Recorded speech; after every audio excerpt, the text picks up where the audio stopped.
सदा पूजनीय वंदनीय महासंघरत्न अवसराई श्रद्धा संपन्न कार्मिक पिंगतुनि මේ පින්වත් සීල දෙනාම උදෑසන ධර්ම ශ්‍රවණය කළා. තවදුරටත් ඒ දහම් කරුණු පැහැදිලි කරගන්න දැනගන්න ඕනි කියන අදහසින් දැන් මේ සූදානම් වෙන්නේ ලෞතර බුදුරජාණන් වහන්සේ අපි කෙරෙහි අනුකම්පාවෙන් දේශනා කළ සත්‍ය විදක් ශ්‍රවණය කරන්නට.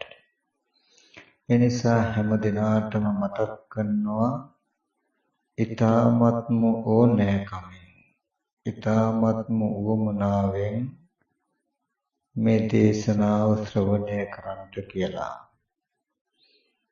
හිතේ නොඑක් විතර්ක උපද්දවන්නේ නැතුව එහෙම නැතිනම් හිත ඇතුලෙන් එක එක දේවල් ගැන හිතන්නේ කල්පනා කරන්නේ නැතුව හොඳට අහගෙන ඉන්න. පින්වතුනි, අපිට නොපෙනුනත් ඔබෙත් මගේ සංසාර ගමන අති දීර්ඝයි. මේ අති දීර්ඝ සංසාරේ දෙමව්පියෝ සහෝදර ඥාති හිතයිෂී මැරෙනකොට අපි යඬනවා. අපි මැරුණාම ඒ අය යඬනවා. අපි දෙපිරිසම අඬමින් වැළපෙමින් මේ සසරේ මියත දුවනවා සැරිසරනවා මිසක මේ දුකෙන් එතර වෙන්න ක්‍රමයක් දන්නේ නැහැ. ඉතින් අපි කෙරෙහි ලෝකයා කෙරෙහි අනුකම්පාවෙන් දුකෙන් එතර වෙන්න නිවැරදි මාවත කියලා දෙන්න. දුක හැදුන හැටි දුක හදාගන්න හැටි කියලා දෙන්න.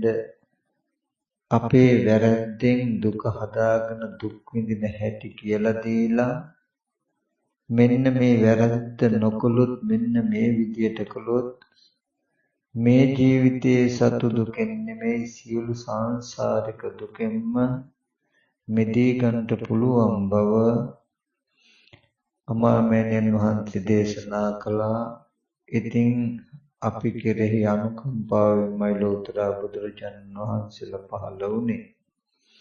ඉතින් මේ ධර්මය අවබෝධ කරගන්න එක ලෙහෙසි පහසු වැඩකුත් නෙමෙයි.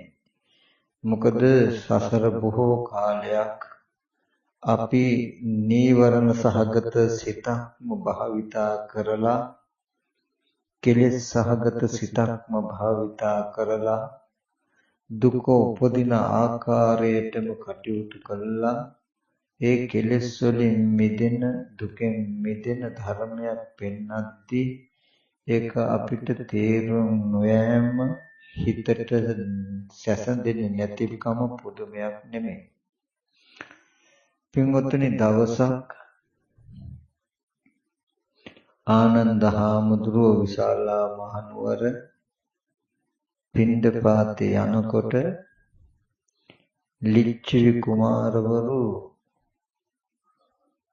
දුනු ඊතල අරගෙන නිවැරදි එල්ලයකට විදින්න පුරුදු වෙනවා. එක අන්තයක ඉඳලා එක්කෙනෙක් දුන්නකින් ඊතලයේ මුදනකොට අනිත් පැත්තේ කෙනා ඒ ඊතලයේ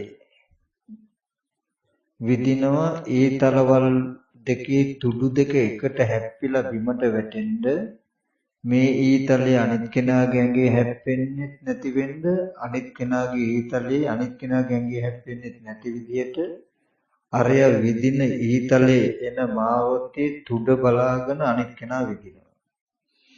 ඉතින් මේක දැකලා ආනන්ද හාමුදුරුවන්ට හිතෙනවා ඒකාන්තයෙන් අద్భుතයි ඒකාන්තයෙන් ආශ්චර්යයි. මේ ලිච්ඡවි කුමාරවරු මනාව දුනු ශිල්පී හික්මිලා තියෙනවා හික්මෙනවා කියලා. පින්ඩපාතෙන් පස්සේ ආනන්ද හාමුදුරුවෝ භාග්‍යවතුන් වහන්සේට මේ විස්තරය මතක් කරනවා. ස්වාමීනි, මේ ලිච්ඡවි කුමාරවරු මම පින්ඩපාත යනකොට දුනු ශිල්පේ හික්මෙනවා. මෙන්න මේ ආකාරයට දැක්කා. මට හිතුණා ඒකාන්තයෙන් අద్భుත ආශ්චර්යයක් මේ ලිච්ඡවි කුමාරවරු මනාව හික්මෙනව නේද කියලා. ඒ වෙලාවේදී භාග්‍යවතුන් වහන්සේ දේශනා කරනවා, ආනන්ද, යම් කිසි කෙනෙක් අඳුරේ විදුලි කොටනකොට ඇතිවෙන ආලෝකයෙන් අස්ලොමක් 100ක් වර පලාගෙන යන්න යම් කෙනෙක් විදිනවා නම් හැම වෙලාවෙම ආලෝකෙ තියෙන්නේ නැහැ. විදුලි කොටනකොට ක්ෂණිකව ආලෝකය ඇති වෙලා නැති වෙන එච්චරයි යට ලැබෙන අවස්ථාව ආලෝකය. ඒකේ 100ක් වර අස්ලොමක් පලාගෙන යන්න විදිනවා නම් කෙනෙක් විදිල්ල ඒ විදිල්ලයි ওই දුනු විදිල්ලයි අතර අමාරු එක මොකක්ද? ස්වාමීනි, එහෙම බැලුවහම මේ ලිච්ඡවි රජගොල්ලන්ගේ විදිල්ල මොන විදිල්ලක්ද? අර විදුලි ආලෝකයෙන් අස්ලොමක් 100ක් වර පලාගෙන යන විදින විදිල්ල තමයි ඊටා මහත් වූ විදිල්ල. ආනන්ද, මේ චතුරාර්ය සත්‍ය අවබෝධයේ මේ අඳුරේ අස්ලොමක් 100ක් වර පලාගෙන යන විදින විදිල්ලටත් වඩා තීක්ෂණයි කියලා කියනවා මම. කියලා භාග්‍යතුන් වහන්සේ පෙන්වා වදාළා. ඒ නිසා දෙයට මතක තබා ගන්න, බොහෝම තීක්ෂණ නුවණින් අවබෝධ කර යුතු සසර දුක නිමා කරගත යුතු දර්ශනයක් බුදුරජාණන් වහන්සේ දේශනා කළේ. අපේ හිතට ඒක ගැළපෙන්නේ නැති වෙන්න පුළුවන්. මම කියන්නේ අපි මෝඩයි. මෝඩ අපේ මනසට කිසිම අපහසුයක් නැතුව තේරෙනව නම් යම් දර්ශනයක් එනං ඒකත් මෝඩයි. ඉතින් අපේ මෝඩකම පවත්වන්න බැරි වෙන්න කෙසේද කියලා විමති ඇති වෙන්න අපිට හිතන්න පෙළඹගෙන කරුණක් මේ තුල තියෙන්න ඕනේ. තර්ක කරලා විතර්ක කරලා බලන්න පුළුවන් කමක් තියෙන්න ඕනේ. අපි ඉන්න ආසනයේම කෙලෙස් වශයෙන් අපිට ඉඳගෙන ඉන්න බැරි වෙන්න ඕනේ. ඒ තරම් තීක්ෂණ දර්ශනයක් මේ බුද්ධ දේශනාව. ඉතින් මම තව එක පරයයකින් මතක් කරන්න හදන්නේ මේ සසර වැරද්ද දුකට යන වැරද්ද අපි ඇදුනේ හදාගත්තේ කොහොමද කියන එක පෙන්වන්න. බුදුරජාණන් වහන්සේ ප්‍රථම ධම්මචක්කපවත්තන සූත්‍රය දේශනා කළා. පුරා දින 6ක්ම පස්වග මහණුන්ට එක එක්කෙනා පින්ඩපාතේ යවලා තනි තනියම ළඟ තියාගෙන එක්කෙනා දෙන්න තුන් දෙනා මේ විදිහට අවවාද කළා. 6 වෙනි දවසේ දේශනා කළ අනත්ත ලක්කන සූත්‍රය. ඒ අනත්ත ලක්කන සූත්‍රය අහලා තමයි පස්වග මහණුන් 6 දෙනාම එකවර අරිහත්ත්වයටපත් වුණේ. ඒ සූත්‍රය තමයි මම මාතෘකාව වශයෙන් ලැබුවේ. පින්වතුනි, මේ ලෝකේ තථාගතෝ ලෝකේ උපන්නෝ අනුප්පන්නෝ එවං ධම්මතා ධම්ම නියාමතා ධම්මට්ඨිතා. තථාගතයන් වහන්සේ ලෝකේ උපන්නේ වේවා නූපන්නේ වේවා ලෝකයේ තුල මෙන්න මෙබඳු ධර්මතාවයක් තියෙනවා. කවදාවත්ම වෙනස් වෙන්නේ නැති ලෝකයේ තුල හැමදාම පැවතුණු පවතින යථාර්ථයක් තියෙනවා. ඒක ලෝකෙට වැහිලා ලෝකයට පෙනෙන්නේ නැහැ. ඒ ටික පැහැදිලි කරලා පෙන්නලා දෙන්න තමයි බුදුරජාණන් වහන්සේලා ලෝකෙ පහළ වෙන්නේ. මොකද්ද තථාගතයන් වහන්සේ උපන් කල්ලිත් නූපන් කල්ලිත් ලෝකයේ හැමදාම පැවතුන හැමදාම පවතින නමුත් ලෝකයට නොපෙනෙන ධර්මතාවය. අනිත්‍ය දුක්ඛ අනාත්ම කියන මෙන්න මේ ත්‍රිලක්ෂණය. අනිත්‍ය දුක්ඛ අනත කියන අකුරු 8කින් යුත් වචන 3ක් දේශනා කරන්නලු සම්මා සම්බුදුරජාණන් වහන්සේ නමක් ලෝකේ පහළ වෙන්නේ. ওই ධර්මතා තුනට කියනවා විමුක්ති මුඛ කියලා. සසරෙන් මිදලා යන්න, මායාවෙන් මිදලා යන්න, දුකෙන් මිදලා යන්න තියෙන දොරටු තුනක් තමයි අනිත්‍ය දුක්ඛ අනාත්ම කියලා කියන්නේ. එතකොට මෙන්න මේ අනිත්‍ය වූ දුක්ඛ වූ අනාත්ම වූ ධර්මයන් ලෝකෙට වැහිලා බුදුරජාණන් වහන්සේ ලෝකෙට ඒක ලක්ෂණයකින් තමයි දේශනා කරන්නේ. තර්කානුකූලව දේශනා කරන්නේ. රූපම් වික්ඛවේ අනත්තා. මහණෙනි රූපය අනාත්මයි. නුඹලගෙත් නෙමෙයි, තව කෙනෙකුගෙත් නෙමෙයි, පුද්ගලයෙක්ගෙත් නෙමෙයි, සත්වයෙක්ගෙත් නෙමෙයි, රූපය අනාත්මයි. රූපං චිදම් වික්ඛවේ අත්ථා අභවිස්ස. මහණෙනි ඉතින් මේ රූපය ආත්ම වන්නේ නම් ඉතින් මේ රූපය කෙනෙක්ගේ නම් තමන්ගේ නම් ආත්ම නම් මගේ රූපය මෙසේ වේවා මගේ රූපය මෙසේ නොවේවා කියලා තමන්ට කැමති විදිහට පවත් ගන්න පුළුවන්ද කියලා අහනවා. බෑ කියනවා.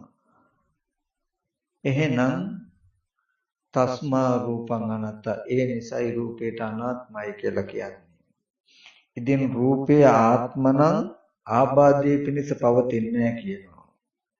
කවුද කැමති තමන්ගේ රූපේ කැඩෙනවට, බිඳෙනවට, වෙනස් වෙනවට, පළුදු වෙනවට, දිරනවට, මැරෙනවට, ලෙඩ රෝග හැදෙනවට කැමති කවුද?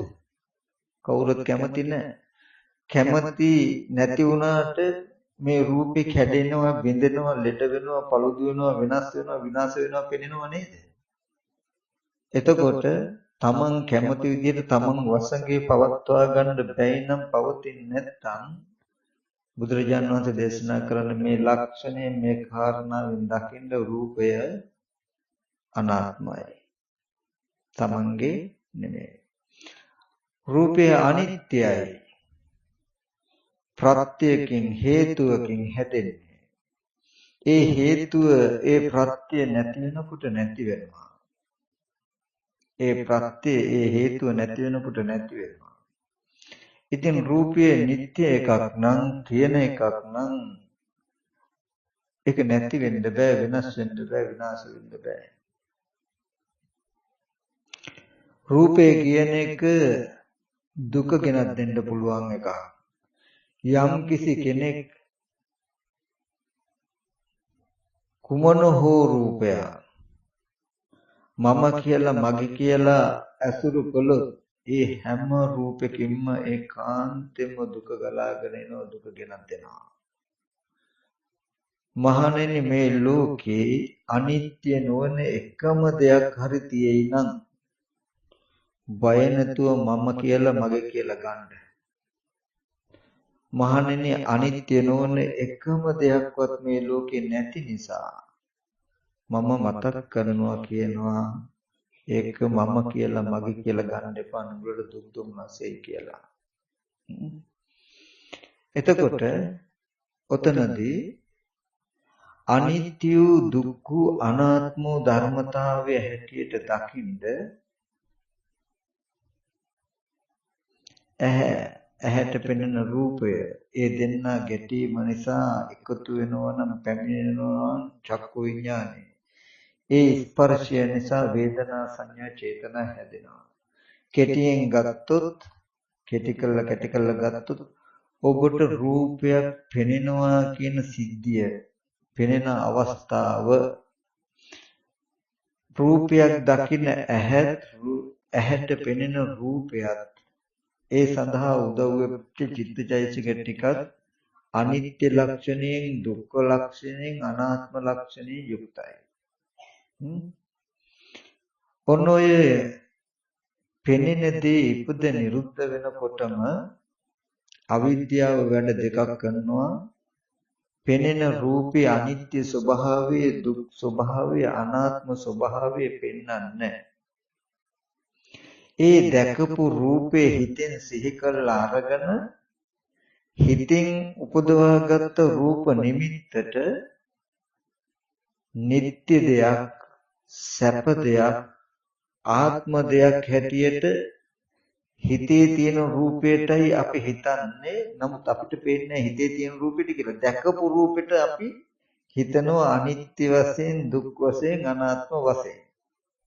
දැන් මේ කළා තියෙන්නේ මොකක්ද? ඇස් ඉදිරි පිටට ආපු රූපය සම්පූර්ණයෙන්ම හටගෙන නිරුද්ධත් වෙලා ඒ රූප නිමිත්තම රූපේම හිතෙන් සිහි කරලා අරගෙන දැන් හිතෙන් සිහි කරගත්ත රූපෙට මගේ දරුවා නේද, පුතා නේද, අම්මා නේද, තාත්තා නේද කියලා සත්පුද්ගල භාවයකින් හෝ ආත්ම වශයෙන් හෝ සැප ගෙනත් දෙන වස්තුවක් හැටියට හෝ තියෙන ඉන්න නිත්‍ය වශයෙන් හෝ ඒ හිතේ තියෙන නිමිත්තට ඇසුරු කළා ඊට පස්සේ කරන වැඩේ තමයි මොකද්ද? මම මේ හිතන්නේ පෙනෙන රූපෙටයි, පෙනුනේ මං හිතපු දෙයටයි කියලා දෙක යා කළාම ඔබට සිහි කෙරුවත් නිත්‍ය වූ සැප වූ ආත්ම යමක්ම රූපයක්ම බාහිර තියනවා වගේ තේරෙනවා. දකින්නකොටත් නිත්‍ය වූ සැප වූ ආත්ම දෙයක්ම තියනවා වගේමයි තේරෙන්නේ. ආධ්‍යාත්මික බාහිර දෙපැත්තම ඔබට තියෙන්නේ නිත්‍යයි, සැපයි, ආත්මයි. ඔබට ලෝකයේ හැමදාම පැවතුන හැමදාම පවතින අනිත්‍ය දුක්ඛ අනාත්ම කියන ත්‍රිලක්ෂණය වැහිලා. දැන් ඔය නිත්‍යයි සැපයි ආත්මයි කියන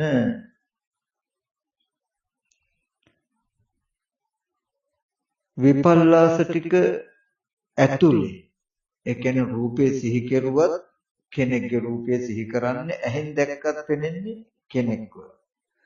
සිහි කරන්නත් පුළුවන් කරන්නේ කෙනෙක්ව, ඇහෙන් බැලුවත් පෙනෙන්නේ කෙනෙක්ව. සිහි කරන්නේ සැපසහගත දෙයක්, පෙනෙන්නේ සැපසහගත, ස්පර්ශ වෙන්නේ සැපසහගත වස්තු. තියෙන දෙයක් ගැනමයි සිහි කරන්නේ, සිහි කරන දේවල් තියෙනවා. එතකොට දැන් මේ නিত্য සැප ආත්ම කියන විපල්ලාස ටික ඇතුළෙම කැරකෙනවා මිසක එයින් ඔබට දශමයක්වත් ඔබට යන්න බෑ. අපි නිට්ටයයි සැපයි ආත්මයි කියලා හිතාගෙන හිටියට ස්කන්ධයන්ගේ ස්වභාවය අනිත්‍ය දුක්ඛ අනාත්ම නිසා අපිට දුක එනවා.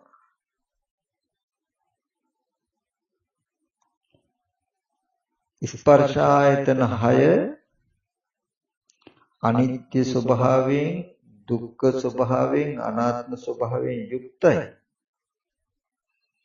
නමුත් කොහොමද ඒ අනිත්‍ය දුක්ඛ අනාත්ම ස්වභාවය අපිට වැහුනේ? කොහොමද ඇහෙන් බලන්නත් පුළුවන් බලන පැත්තේ තව සත්‍ය පුද්ගලයෝ ඉන්නවා. හිතෙන් සිහි කරද්දි සත්‍ය පුද්ගලයෝ ඉන්නවා, ඇහෙන් දැක්කත් සත්‍ය පුද්ගලයෝ ඉන්නවා.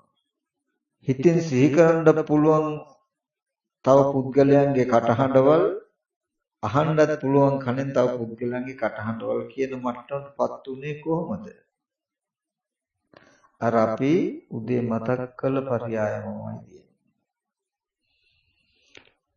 හරියට කණ්ණාඩියකට අපි එබෙනකොට අපේ මූණ පෙනෙනවා කැඩපතේ ඡායාවෙන්. අපි එතනින් අහකට යනකොටම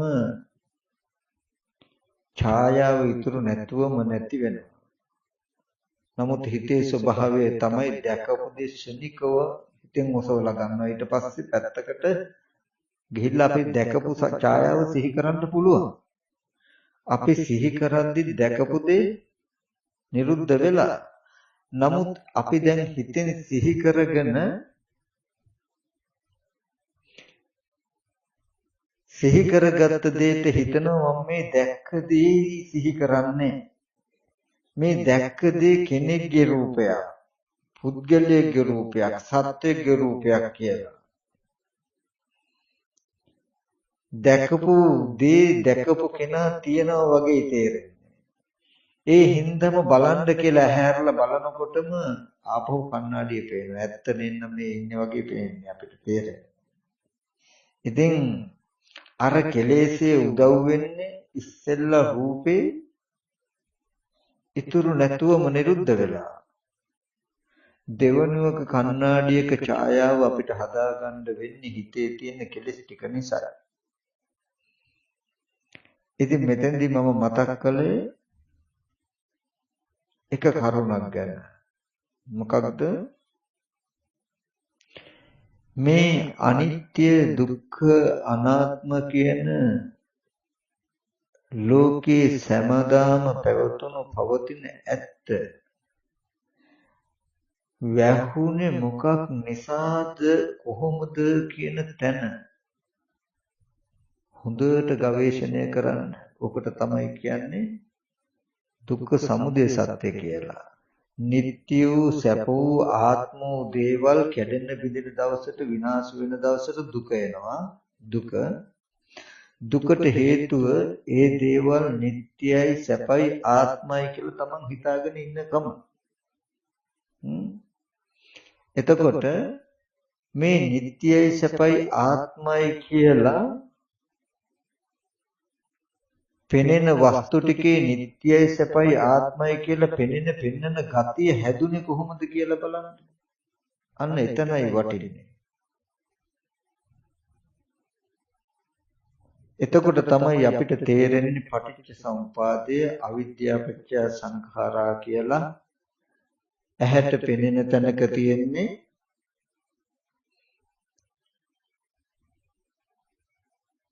අනාත්මෝ අනිත්‍ය දුක්ඛ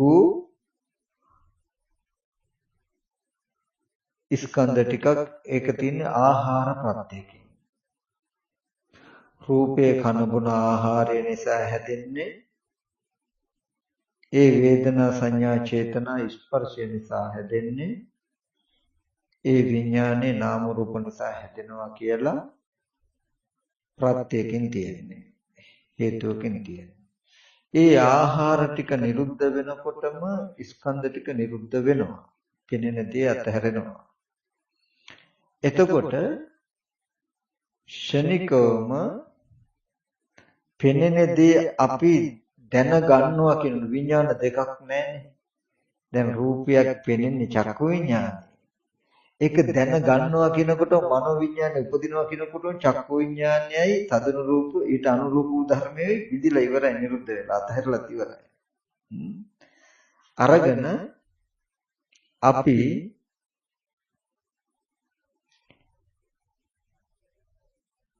හිතේ තියෙන නිමිත්තට පුද්ගලික සත්වයක් කියලා හිතලා අපි දැන් හිතන්නේ මම මේ හිතන්නේ පෙනෙන රූපේ ගැනයි.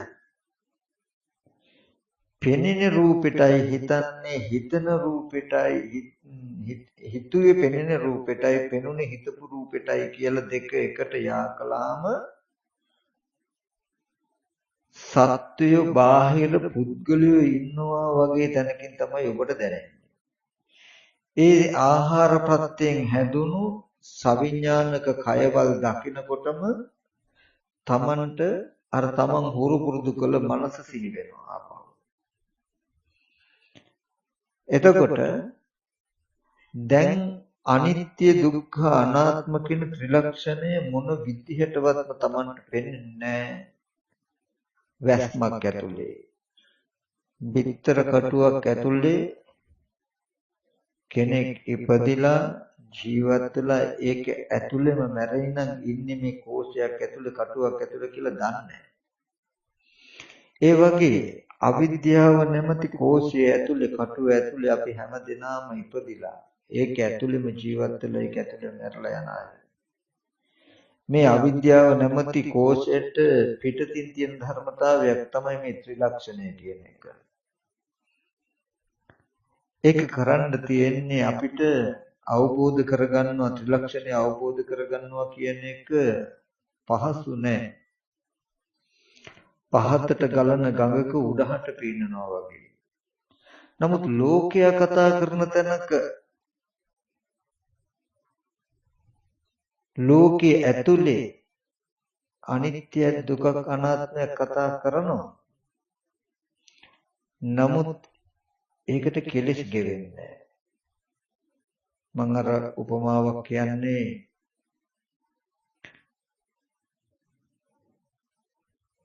මිරිඟුව තියෙන තැනක ජලය වගේ පෙනෙනකොට මිරිඟුව හැටියට දන්නේ නැහැ. මිරිඟුව තියෙන තැනක ජලය වගේ මට නේද පෙනෙන්නේ කියලා දන්නේ නැහැ. තමන්ගේ හිතේ තියෙන ජලයේ සංඥාව පෙනෙන දෙයටත් තියලා පෙනෙන දේ තමන්ගේ හිතේ තියෙන දෙයටත් ගලපලා වතුර පේනවා වගේ තැනකින් ඉඳගෙන අනේ ඉතින් මේ වතුරත් අනිත්‍ය වෙනවනේ. වතුර උනත් කවදා හරි නැති වෙලා යනවනේ. වතුරට උනත් තණ්හා කෙරුවොත් දුක එනවනේ කියලා අපි කතා කරනවා දැන් වතුරක අනිත්‍යයක් දුකක් අනාත්මයි. නමුත් දැන් මේ මිරිඟුව තියෙන තැනක වතුර වගේ පෙනෙන්නේ මට මෙහෙම පෙනුනට තියෙන්නේ මිරිඟුව නේද කියලා දෙක වෙන් කරන්නේ මිරිඟුව තියෙන තැනක තමන්ට වතුර වගේ පෙනුනහම තමන්ට පෙනෙන දේම තමයි තියෙන්නේ කියලා දෙකම එකට ගැට ගහලා ඉවර වෙලා දැන් වතුර තියෙනවමයි කියන බාහිරත් පෙනෙන්නේ වතුර සිහි කරන්නත් පුළුවන් වතුර.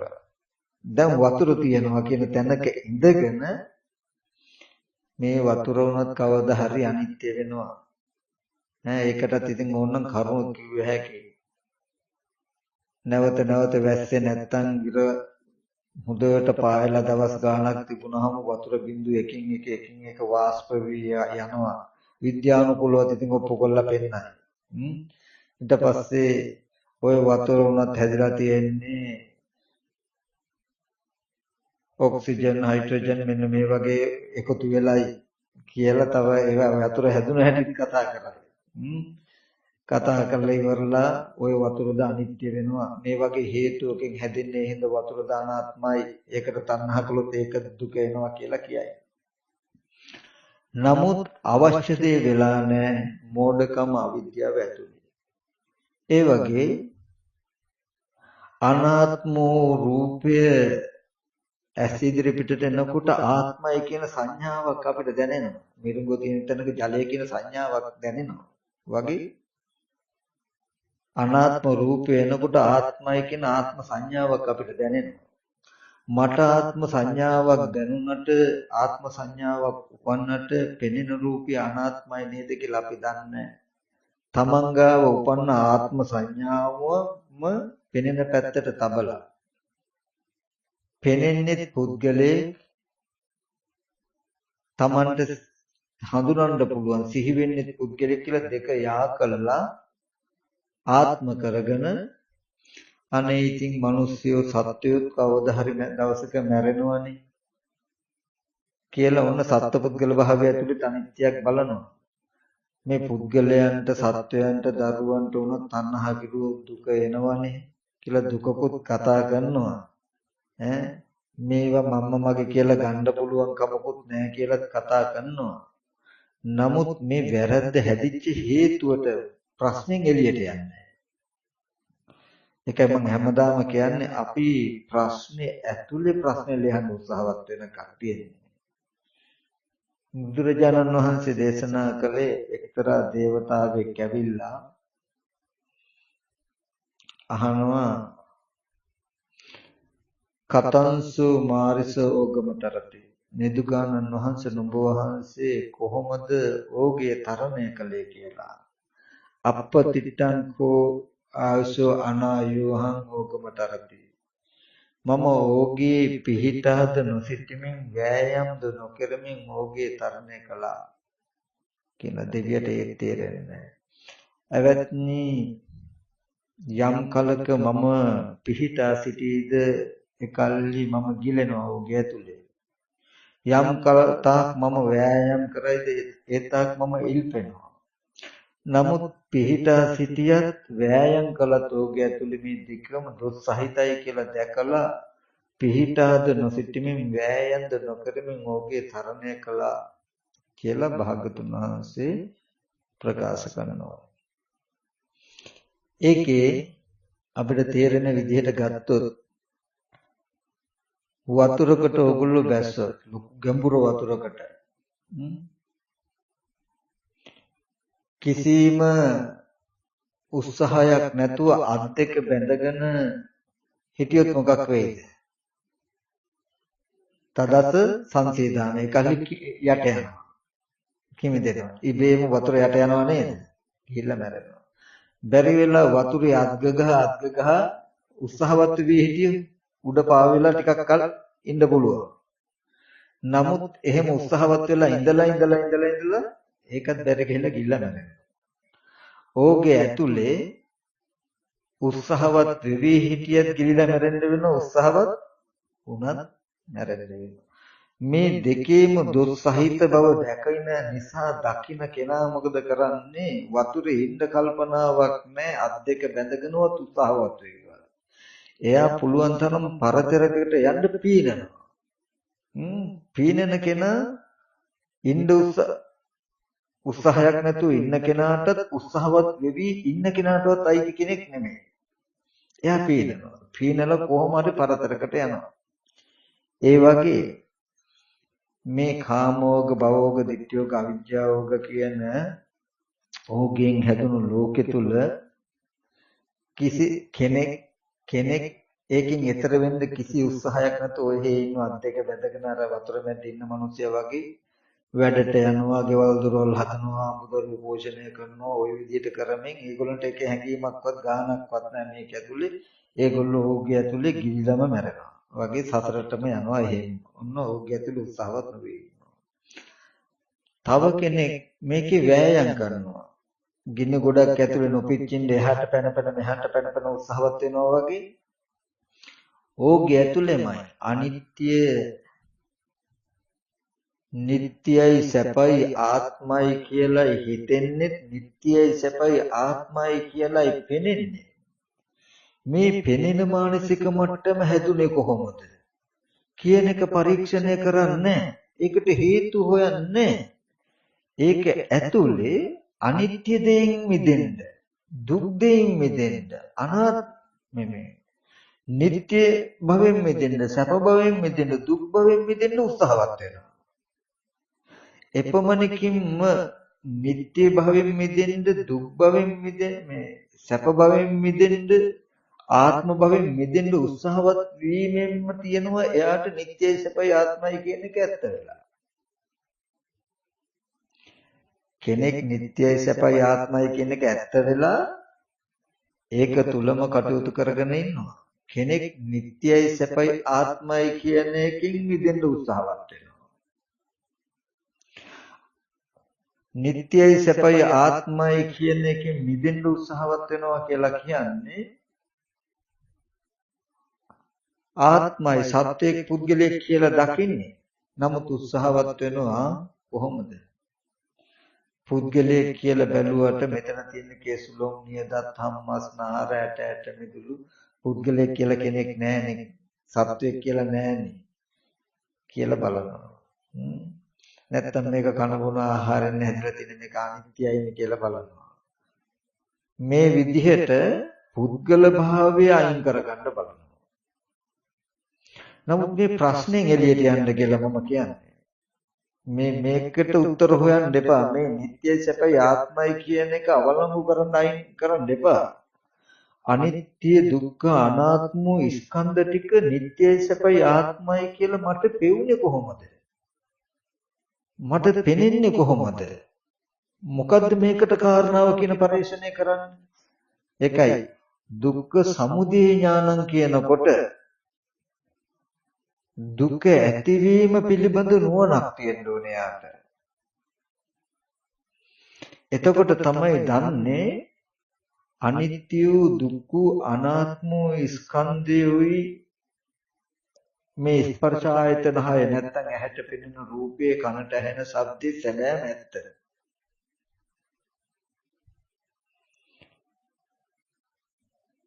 එබඳු රූප ශබ්ද ගන්ධ ආදී අරමුණු Tamanට හම්බ වෙනකොට ඒ රූප නිමිත්ත ශබ්ද නිමිත්ත හිතට අරගෙන ඒක නිට්ටයයි සැපයි ආත්මයි කියලා ඒකට හැසිරිලා මම මේ හිතන්නේ නිට්ටය වශයෙන් සැප වශයෙන් ආත්ම වශයෙන් නැත්නම් මේ පුද්ගලයෙක් හැටියට මම හිතුවේ පෙනෙන දෙයටයි. පෙනෙන්නේ මං හිතන දෙයටයි. පුද්ගලයෙක්ගේ හඬ කියලා මම මේ හිතන්නේ ඇහුනේ සද්දෙටයි. සද්දය ඇහුනේ පුද්ගලයෙක්ගේ කියලා මේ හිතේ දින දෘෂ්ටිය අර අනාත්ම පැත්තට යා කරපු දෝෂෙ මතයි. මේ නිත්‍ය සැප ආත්ම කියන විපල්ලාසේ ලෝකෙ පිහිටි හැදුනේ අමුතුවෙන් කෙලස් ටික අයින් කරන්න ඕනේ. ඒක හැදුන ක්‍රමේ දැන ගැනීමම නිරෝධය. ඒක නැති වෙන පරියාය ක්‍රමේ වෙනවා. රූපය ආත්මයි කියන එක හැදුනේ මෙහෙමයි කියන එක දන්නේ නැති හින්දා නේද ආත්ම සංඥාව වයින් කරන රූපේ කඩලා බලන්නේ. දැන් හොඳට බලන්න මම කියන එක එයා දන්නවනම් ආපු රූපය අනාත්මෝමයි. ඒක නොදන්නාකම නිසා ඒ රූපය පුද්ගලික සත්‍යයක් කියන ආත්ම සංඥාවකුයි තිබුණේ.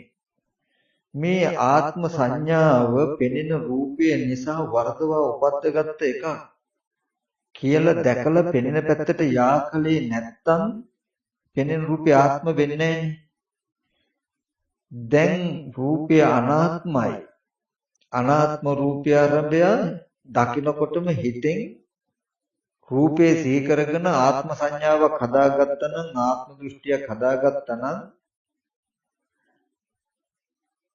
පෙනෙන දේ ආරම්භය හිතේ මේ ආත්ම සංඥාව තියෙන්නේ කියලා දන්නේ නැතුව මේ ආත්ම සංඥාව පෙනෙන පැත්තට ගලපලා පෙනෙන දේ ආත්මයි කියන තැනක පෙනෙන පැත්ත ආත්මයි කියන තැනකටපත් වෙලා උනාට පස්සේ ඒ රූපෙන් ආත්ම සංඥාව ගලවන්න අනාත්මයට බැලුවට හරියන්නේ නැහැ.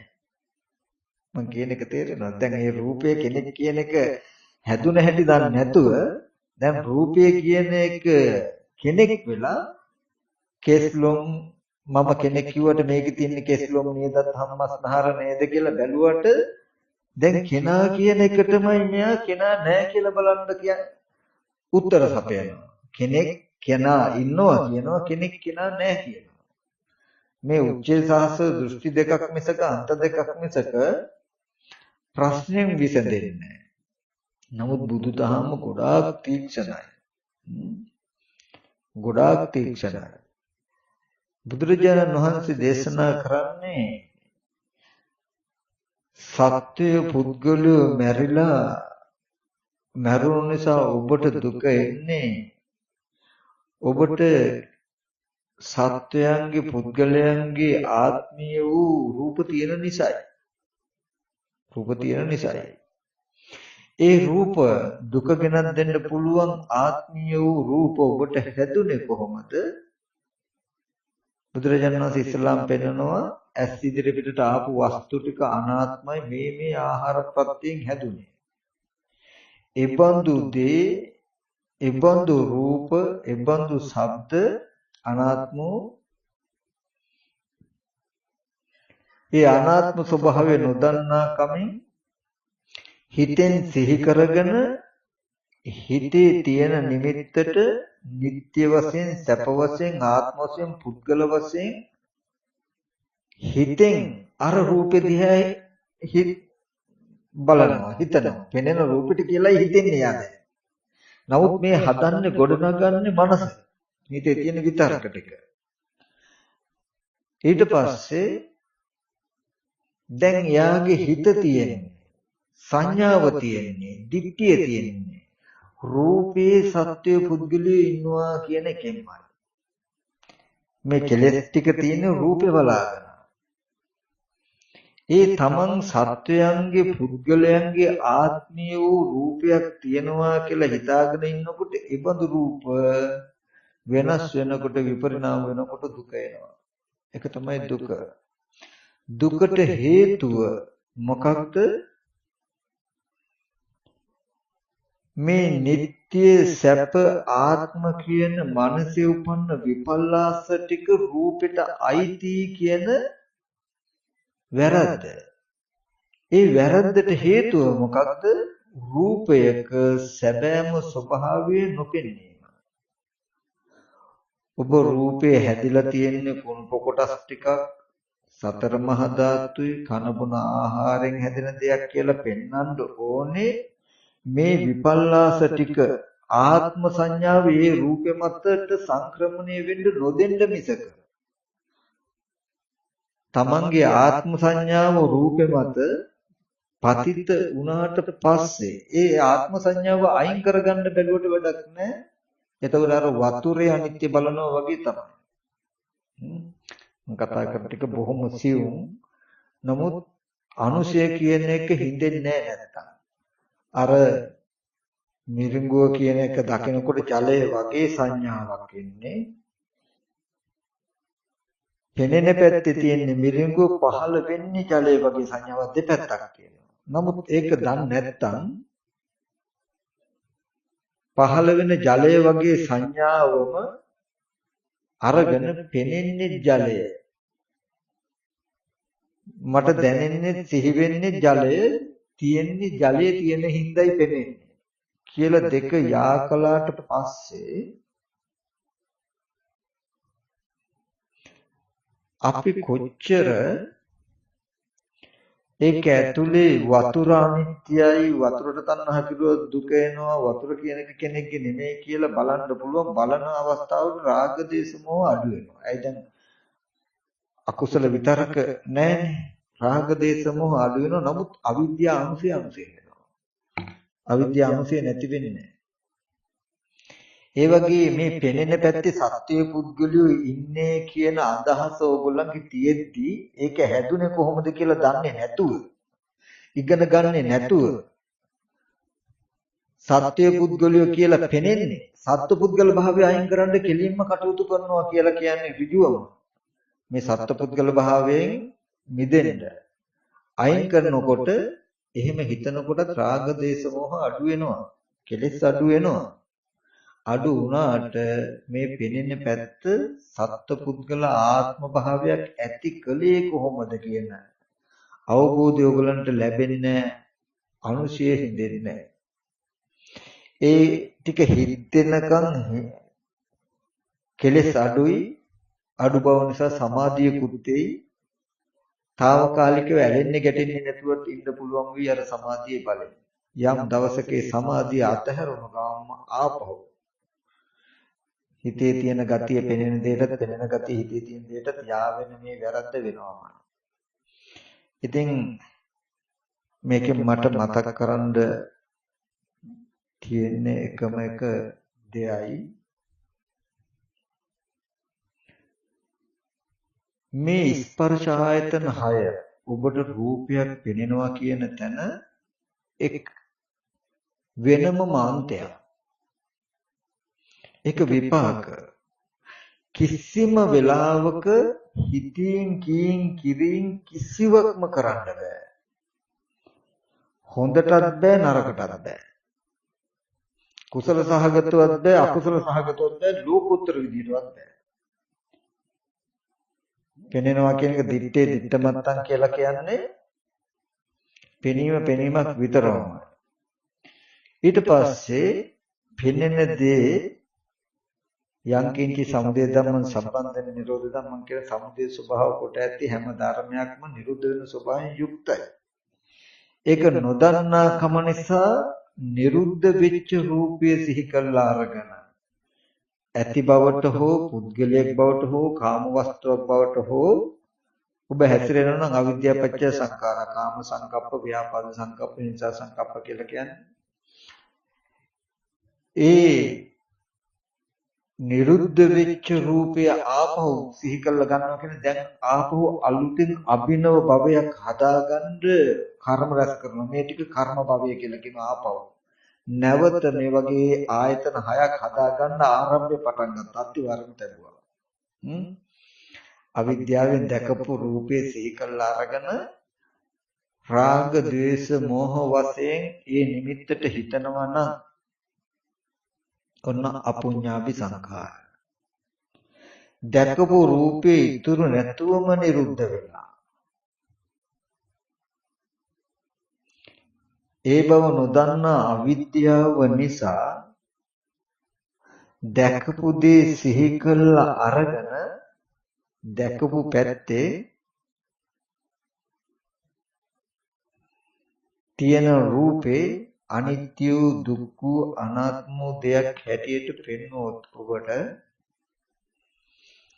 එහෙම නැත්නම් ලෝභ ද්වේෂ මෝහ ඇති නොවන විදිහට කුසල සහගතව හිතුවොත් ඒක ඔබට පුඤ්ඤාභි සංස්කාරය. පෙනෙන දේ ඉතුරු නැතුවම නිරුද්ධ වෙනවා. ප්‍රත්‍ය නිසා හටගත් දේ ප්‍රත්‍ය නිරුද්ධයෙන් නිරුද්ධ වෙනවාමයි කියන නුවණ ඇතුව දැනගෙන පෙනෙන නිමිත්ත සිහි කරනවා. සිහි කළා ලෝක විවහාරයේ පිළිහිටලා අරගෙන ඉතින් කියින් කිරින් කරනවා. නමුත් Taman හිතනකොට දැකපු දේ නිරුද්ධයි කියලා දකිනවා. මේ චිත්තචෛතසිකට කියනවා අපරියාපන්නයි ලෝකෝත්තරයි කියලා. මේ තුන් භූමියම කාමවචර වේවා, රූපවචර වේවා, අරූපවචර වේවා, ලෝකෝත්තර වේවා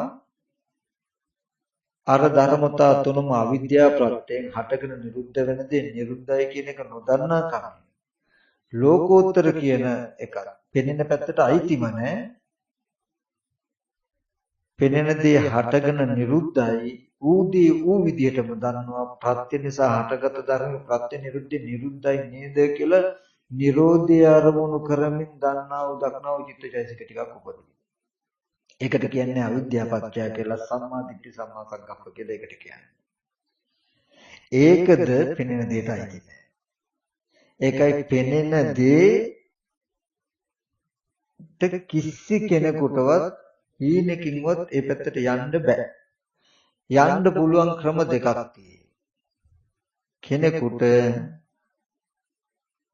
තණ්හා උපාදාන වශයෙන් රූපේ පැත්තට ගියොත් දුක කියන එක වලකින්නෙම නෑ, වලක්වන්න බෑ, දුක එනවාමයි. පෙනෙන පැත්තට නුවණින් ගියොත් නිවන් දකින්නවා කියන එක වලක්වන්න බෑමයි. නිවන් මඟ. ඒ දෙකම අපි යම් මාවතක ඇවිල්ලා පහු කරගෙන ඇවිල්ලා ආපහු හැරලා බලනවා වගේ සිද්ධියක් මේ කරන්නේ. කිසිම වෙලාවක අර බාහිය දාරුචිර තෙරුන් වහන්සේට වෙන්නේ බුදුරජාණන් වහන්සේ බාහිය යම් වෙලාවක ඔබට පෙනීමක් පමණක් වුණොත් එකල්හි ඔබ පෙනෙන දේ තුල නැහැ. පෙනෙන දේ එකල්හි ඔබ එක්කත් නැහැ. පෙනෙන දේ ඔබ එක්කත් නැත්තම් ඔබ පෙනෙන දේ එක්කත් නැත්තම් ඔබ මේ ලෝකෙට අයිති කෙනෙක් නෙමෙයි. ඔබ පරලෝට යන්න පුළුවන් ගතියක් තියෙන කෙනෙකුත් නෙමෙයි. ඔබ මෙලෝ පරලෝ දෙයතර අතර ඉන්න කෙනෙකුත් නෙමෙයි. බාහිය දුකේ අවසානය මේකමයි. ඕගලන්ටත් යම් දවසක තේරුණොත් පෙනෙන දේ පෙනීම මාත්‍රයක්ම මිසක සිතින් කීන් කිරින් කිසිවක් කරන්න බෑ. ඉදින් කරන්නේ නම් යමෙක් ඒ අවිද්‍යාව ප්‍රත්‍යයෙන්ම මිසක එහෙම නැත්නම් සම්මාදිට්ඨිය නිසා මිසක කියන දෙක විතරයි තියෙන්නේ. පෙනෙන දෙයට යම් කෙනෙක් සිතින් කීන් කිරින් කරන්නේ නම් අවිද්‍යාව මුල් වෙලා පෙනෙන දෙයටයි හිතන්නේ කියන්නේ කරන්නේ කියන අදහසින් මේ තමන්ම හිතාගෙන හිතනවා කියනවා කරනවා කළා පෙනෙන පැත්තට යා කරනවා. සම්මා දිට්ඨිය නිසා පෙනෙන දේ සිහි කරගෙන ඌදී ඌ විදිහට පෙන්නනවා මේ ආවේ අනිත්‍ය දුක්ඛ අනාත්ම දෙයක් හේද ප්‍රත්‍ය නිරුද්ධ වෙනවා කියන නුවණයි. එහෙම තියාගෙන හිතින් කියින් කිරින් කළා ඒක පෙනුන පැත්තට යා කළාම සංකත පරමාර්ථයි ඒකම දැන් හටගත්ත දේ නිරුද්ධයි කියන නුවණක් එනවා. එක විද්‍යාපච්චය සංඛාරා කියලා එකක් නැහැ. විද්‍යාව නිසා රැස් වෙන්නේ නැහැ. ඒකට කියන්නේ සම්මා දිට්ඨි සම්මා සංකප්ප. සම්මා දිට්ඨිය නිසා සම්මා සංකප්පයක් කියලා කියන්නේ. අවිද්‍යාව තිබුණොත් විතරයි රැස් වෙන්නේ. එතකොට මෙන්න මේ ශුන්‍යතා අර්ථය ගැඹුරුයි. මේ ස්පර්ශ ආයතන හයේ තියෙන ශුන්‍යතා අර්ථය හරි ගැඹුරුයි. අවිද්‍යා නිරෝධ සංඛාර නිරෝධා කියලා කියන්නේ පෙනෙන දෙයට කිසිම කල්හි සිතීම් කිරීම කරන්න බැරි අනිත්‍ය දුක්ඛ අනාත්ම ප්‍රත්‍ය නිසා හටගෙන ප්‍රත්‍ය නිරුද්ධෙන් නිරෝධ වෙන ස්වභාවයෙන් යුක්ත අනිච්ඡං සංකතං පටිච්චසමුප්පන්න නිරෝධ ධම්ම කියන ධර්මතාවයේ ඉතුරු නැතුවම දැකපු දවසටයි රූපයට හිතන්න කියන්න කරන්න ඔබ දරන උත්සාහය සංසිඳෙන්නේ. අවිද්‍යා නිරෝධ සංඛාර නිරෝධ. ඒ තාක් අවිද්‍යාව ශේෂයක්වත් ඇති තාක් කරන ඔබ රූපයට හිතන්න හදනවා කියන්න හදනවා කරන්න හදනවා. මේ වගේම දැනගන්න ඔය උපමාවෙන් ස්පර්ශ ආයතන 6ටම ස්පර්ශ ආයතන 6ටම ওই දර්ශනයේ උගලන්ට ගැඹුරයි. නමුත් මහා මොහොත කොච්චර ගැඹුර වුණත් අඩිය තියන්න වෙන්නේ විරලේ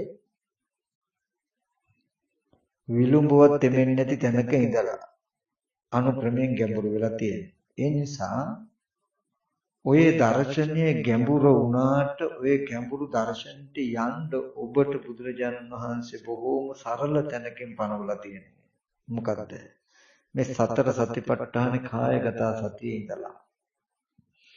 හැබැයි කරන්නේ මොකටද කියන අවබෝධය අවශ්‍යයි. ඒක දැනගෙන පැත්තකින් තබන්න. ඒ කිව්වේ ඉස්සෙල්ලා දුක්ඛේ ඥානය දන්නවව දුක්ඛ සමුදය ඥානයක් tie දුක්ඛ නිරෝධී ඥානයක් තියෙන නිසායි දුක්ඛ නිරෝධ ගාමිනී පටිපදාව හැටියට මේ සතිපට්ඨාන වඩන්නේ. මොකද්ද දුක්ඛේ ඥානය? නිට්ටය සැපෝ ආත්මෝ විදිහට පෙනෙන ස්කන්ධ ටික දුකක් හැටියට දකිනවා. අපි කියමු රූපයේ දරුවෙක් හැටියට පෙනෙනකන් රූපයේ නෑදෑයෙක් සහෝදරයෙක් හැටියට රූපයේ පෙනෙනකන් රූපය දැකලා බලලා සතුටු වෙන්න පුළුවන් වස්තුවක් හැටියට පෙනෙනකන් වටිනා කියන නිදානයක් බඳු වස්තු රූපය තුල තියෙනවා කියලා ඔබට දැනෙනකන් ඔබට ඒ වස්තු විපරිණාම වෙන දවසට දුක එනවා. දුකට හේතුවත් එයා දන්නවා. ඇස් ඉදිරි පිටට ආපු රූපය දැන් තාම පේන්නේ දන්නවා. අහලා තියෙනවා. අහලා විතරයි තියෙන්නේ. ඔබ දැක්කේ නැති වුණාට ඔබේ ඇස් ඉදිරි පිටට ආවේ චිත්‍ර මාත්‍රයක්, වර්ණ සටහන් මාත්‍රයක්. රන් රිදී මුතු මැණික් වටිනා බඩු ඔය රූප ආයතනෙ තිබුණේ නැහැ. සත්වය පුද්ගලය ආත්මීය කිසිවක් ඔය රූප ආයතනෙ ඇතුලේ තිබුණේ නැහැ. නේති කාම යාන චිත්‍රානි ලෝකේ. මේ ලෝකේ චිත්‍ර කාමේ නෙමෙයි. සංකප්ප රාගෝ පුරිසස්ස කාමෝ. පුරුෂයාගේ මනස තුල උපදින සංකල්පයටයි රාගයටයි දෙකටයි කාමය කියලා කියන්නේ. ඒ සංකල්පයේ ඒ රාගය අර චිත්‍රයට යා කළාම ඔබට නිර්මාණය වෙන වස්තුකාමයක්. වස්තුව තුල කාමයක් තිබුණේ ඒක නොදන්න අවිද්‍යාව නිසා කාමය නැමැති ක්ලේශයක් හදා ගන්නවා. ඒ කෙලෙස්යේ වස්තුව මත පතිත කළාම ඔබට tie වටිනා වස්තු රත්තරන් tie රිදී tie මුතු මැණික් tie දරුවෝ ඉඳී ගෙවල් දොරවල් tie ඒ මුතු මැණික් ගෙවල් දොරවල් වූ වස්තු කාමයේ තියෙන තැන තමයි ඔබේ දුක. කෝච්චියනකම් බෙල්ල තියාගෙන ඉන්නවා කියලා මම කිව්වේ. ඒ වගේ දුක තාම ආවේ නැහැ. දුක එනකන් ඔබ තණ්හාවෙන් ඊටට හිත තබාගෙන ඉන්නේ. ඊට පස්සේ ඒ දුකට හේතු ටික තමයි මොකද්ද? මෙන්න මේ ඒ දුකට හේතු ටික තමයි නිත්‍ය හැටියට, සැප හැටියට, ආත්ම හැටියට මනස නිමිති හදාගන්න. එහෙම නැත්නම් මනස තුල හදාගත්ත කාම සහගත මානසිකාරය, රාග සහගත මානසිකාරය පෙනෙන දෙයට අයිති කියලා යා කරපු ගතිය. මේ හිත පැත්තේ තියෙන කෙලෙසට කියන්නේ සිහි කරන්න පුළුවන්, සිහි කරනකොට දුක එන්න පුළුවන් පැත්තේ කෙලස් ටිකට ආධ්‍යාත්මික පැත්ත ටිකට කියන්නේ කර්ම භවය කියලා. කෙලස් ටික. ඒ ටිකට කියන්නේ කර්ම භවය කියලා. උප්පත්ති භවය කියලා කියන්නේ මේ ස්පර්ශ ආයතන 6ට.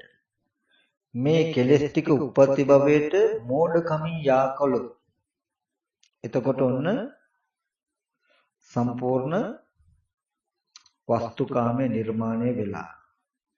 ඔන්න දැන් වස්තුකාමයේ තියෙන තැන තමයි ඔබට දුක. ඒ වාරභය හිතේ ඇති තණ්හාව තමයි කර්ම භවයේ ක්ලේශකාම. කෙලස් ටික. මේ ටික මේකට පතිත කළයි වස්තුකාමී කියන්නේ. ගෙවල් දොරවල් කියනකොටම දත යුතුයි වස්තුකාමී කියන තැනම සමුදය අර්ථයෙන් නෙමෙයි දුක්ඛ අර්ථයෙන් දකින්න. වටිනා ගයක් තියෙනවා මට දරුවෙක් ඉන්නවා කියලා තියෙන දැනෙන ක්‍රම දකින්න මොකද්ද?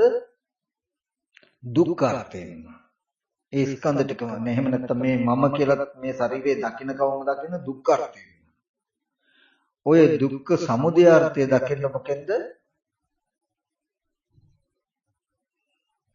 හිතේ තියෙන නිමිත්ත මම කියලා සිහි කරනකොට මම කියන හැඟීමත් එක්ක හිතෙන් උපන්න චිත්තජ රූපය නැත්තම් දරුවා, gedara, පුතා කියලා හිතෙන් සිහි කරගන්න පුළුවන්. සිහි කරනකොට වටිනාකම දැනෙන මට්ටම් ටික නිමිති ටික තියෙනවනේ. ඔය ටික තමයි කර්ම භවය. කෙලස් ටික. සමුදය. අවිද්‍යාවෙන් කරන්නේ හිතේ තියෙන වටිනාකම, හිතේ තියෙන පුද්ගල භාවය අර විපාක පැත්තට සැසඳුවාම ක්ලේශයේ වස්තු මත තවරුවාම වස්තුකාමයේ නිර්මාණය වෙලා කාම්භෝගියෙක් වෙලා. එතකොට වස්තුකාමයේ කියපතන දුක, ක්ලේශකාමයේ දුක්ඛ සමුදය කියලා දන්නවා. දුක්ඛ සමුදය ක්ලේශකාමයේ වෙච්ච පමණකින් නෙමෙයි ක්ලේශකාමයේ කියනකොට වෙන් කරන්න බෑ. අර වස්තුව කෙරෙහිමයි මේ කෙලෙසිය පතිත වෙලා තියෙන්නේ. ඔයගොල්ලන්ට කෙලෙස් කියලා නිකන් හිතේ තනියම අහුවෙන රූපෙමයි ආසාවෙන් සිහි කරන්නේ. වස්තුවමයි ආසාවෙන් සිහි කරන්නේ කියන තැනකින් එකට තියෙන්නේ. මේ මනසේ ගතිය නෑ, රූපය බලාගෙනමයි තියෙන්නේ. පංච උපාදානස්කන්ධයත් උපාදානියත් එකක් නෙමෙයි දෙකක් වුණාට පංච උපාදානස්කන්ධය කෙරෙහිමයි මේ චන්දරාගය තියෙන්නේ. වෙන්ව හිටින්නේ නෑ. දරුවා කියලා පෙනෙන තැන රූපයයි ඒ අරඹය තියෙන තණ්හාව එකක් නෙමෙයි දෙකක්. නමුත් දරුවටමයි තණ්හාව. ඒ රූපෙමයි දරුවා කියලා ඔබ දකින්නේ. මිසක රූපයක් හම්බුනේ නැත්තම් දරුවා කියන කමකට පවතින තැනක් නැහැ.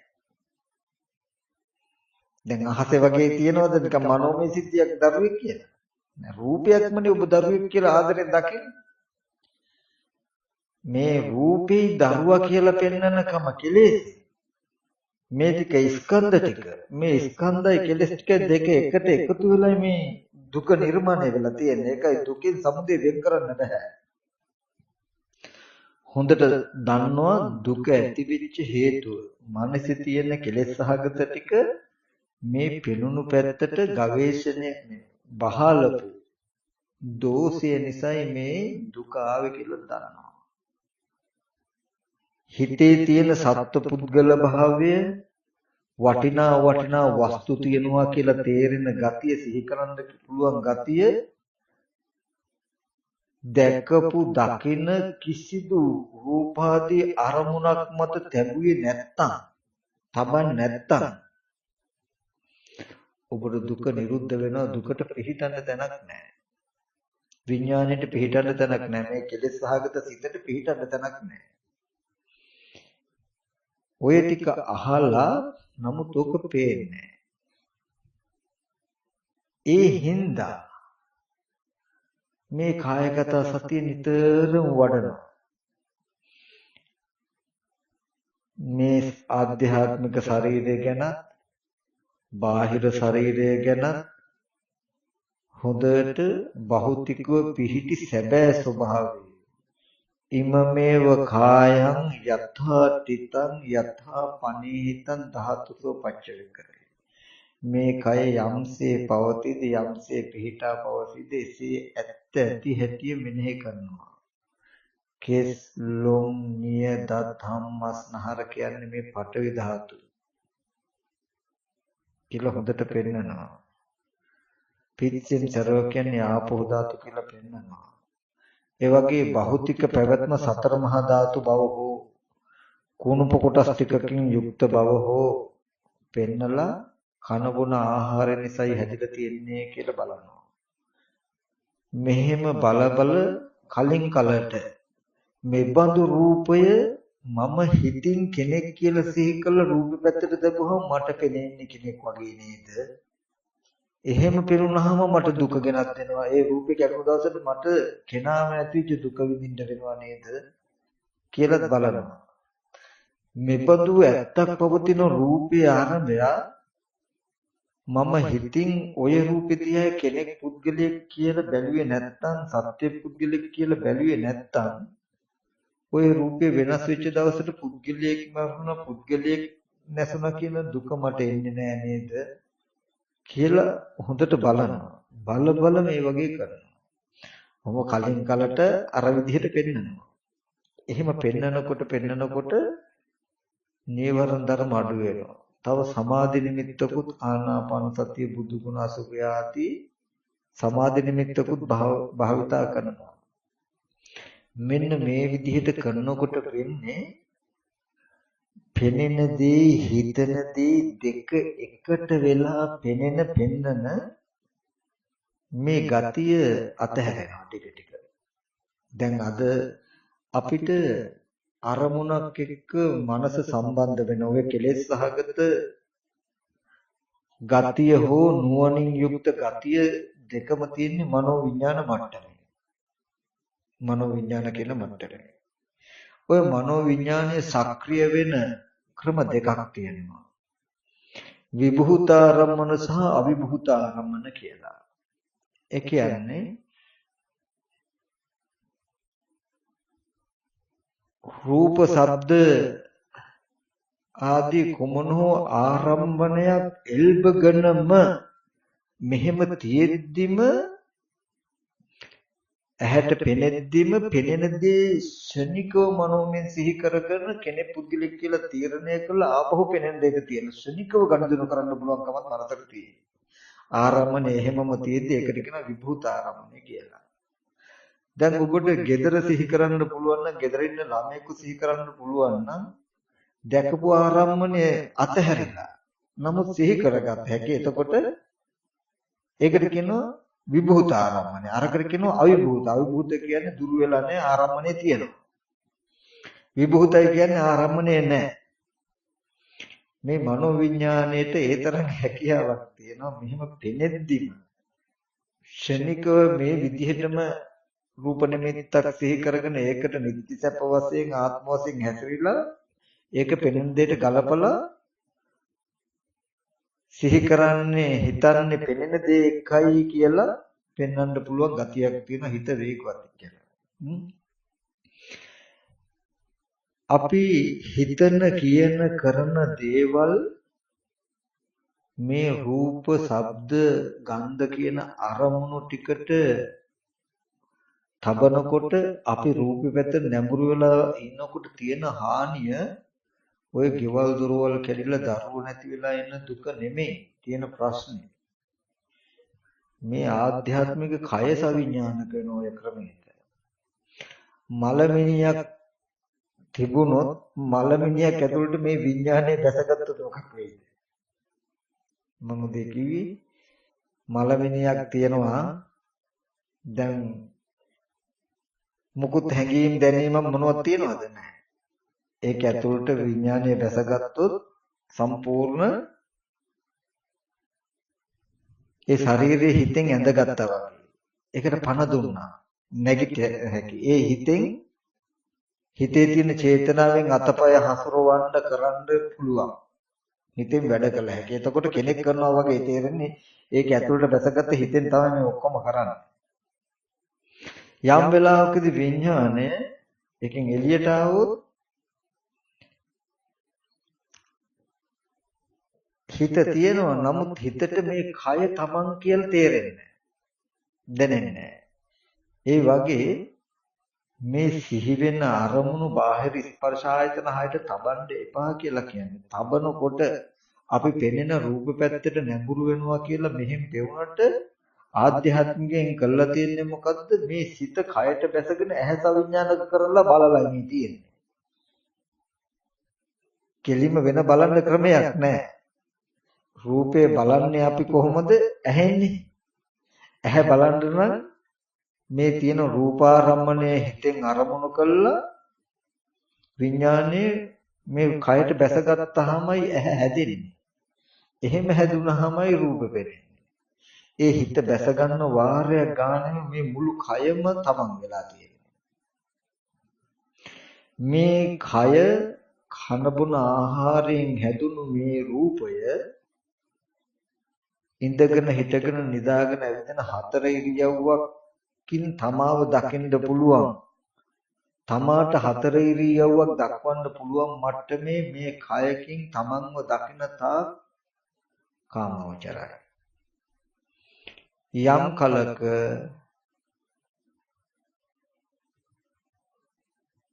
ඔය පෙනෙන සත්ත්ව පුද්ගල ආත්ම භාවයට සිහි වෙනකොට සිහි වෙන වාරයක් ගන්න පුළුවන් තරම් බාහිර සත්‍ය පුද්ගලයෝ ඉන්න අය ගැන හිතන්නේ කියලා බාහිරයට යන්නේ නැතුව අනිත් පැත්තට පටිසෝතගාමී මම කෙනෙක් කියලා සිහි කළාට ඇස් ඉදිරි පිටට එන රූපේ මෙහෙම ඇත්තක් නේ. බලන්න ගියොත් මෙන්න මෙහෙම ටිකක් නේ බලන්න වෙන්නේ. කියලා පෙන්නකොට හිත පෙනෙන ඇහෙන පැත්තට නැඹුරු වීම අඩුයි කියලා කියන්නේ. විඥානේ මේ කයට බැස ගන්න ප්‍රවණතාවය අඩුයි. යම් දවසක් තියේ ඔබ කාමෙන් මිදුණා කියලා කියන්නේ. මේ කබලින්ක ආහාරයෙන් යුක්ත මේ සවිඥානික කයේ තමන්ව දකින්නේ. තමන්ට හතර ඉරියව්වක් පනවන්න පුළුවන් මේ කයක් දකින්නේ. හැබැයි මේ මට්ටමට තමයි අනාගාමී කියලා කියන්නේ. ඒක වෙන්න නම් මෙතන ඉඳලා මේ ගනුදෙනු අයින් කරගෙන යන්න වෙනවා. ගනුදෙනු අයින් කරගෙන යන්න වෙනවා. කෙටියෙන් ගත්තොත් එකම එක දෙයක් මතකේ තබා ගන්න. හිතට සිහි වෙන හැම අරමුණක් ගානෙම ආපහු සසරට යනවද නිවන් දකින්නවද කියන අවස්ථා දෙකක් ඔබට තියෙයි. ඔබට කැමැති පැත්තට තීරණය කරගත හැකියි. මෙතන ඉඳලා ඔබට දරුවා කියලා සිහි කරගන්න පුළුවන් නම් සිහි කරනකොට සිහි වෙච්ච පමණකින් සසරට අහු වෙලා නැහැ. තව ලෙහා ගන්නත් පුළුවන්. ඒකට නෝ යන්නත් පුළුවන්. දරුවා කියලා සිහි වුණාම ඒක එහෙමම පිළි අරගෙන දරුවා බවටම තහවුරු කරගෙන අනේ ළමයා මේ වෙලාවේ ගෙදර මොනව කරනවද දන්නේ නැහැ මොන විදිහට ඉඳීද දන්නේ නැහැ කියලා ඇලීම ගැටීම ඇති වෙන විදිහට දරුවා විදිහටම හිතින් කීන් කිරින් කළා අතහැරියොත් අනුසෝතගාමී සෝතයන්ව ගියා ඔබට බාහිර දරුවෙක් තියනවා කියන තැනකින්ම මනස නතර වෙයි.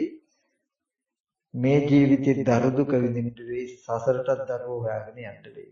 ඕක සසරට ළඟ.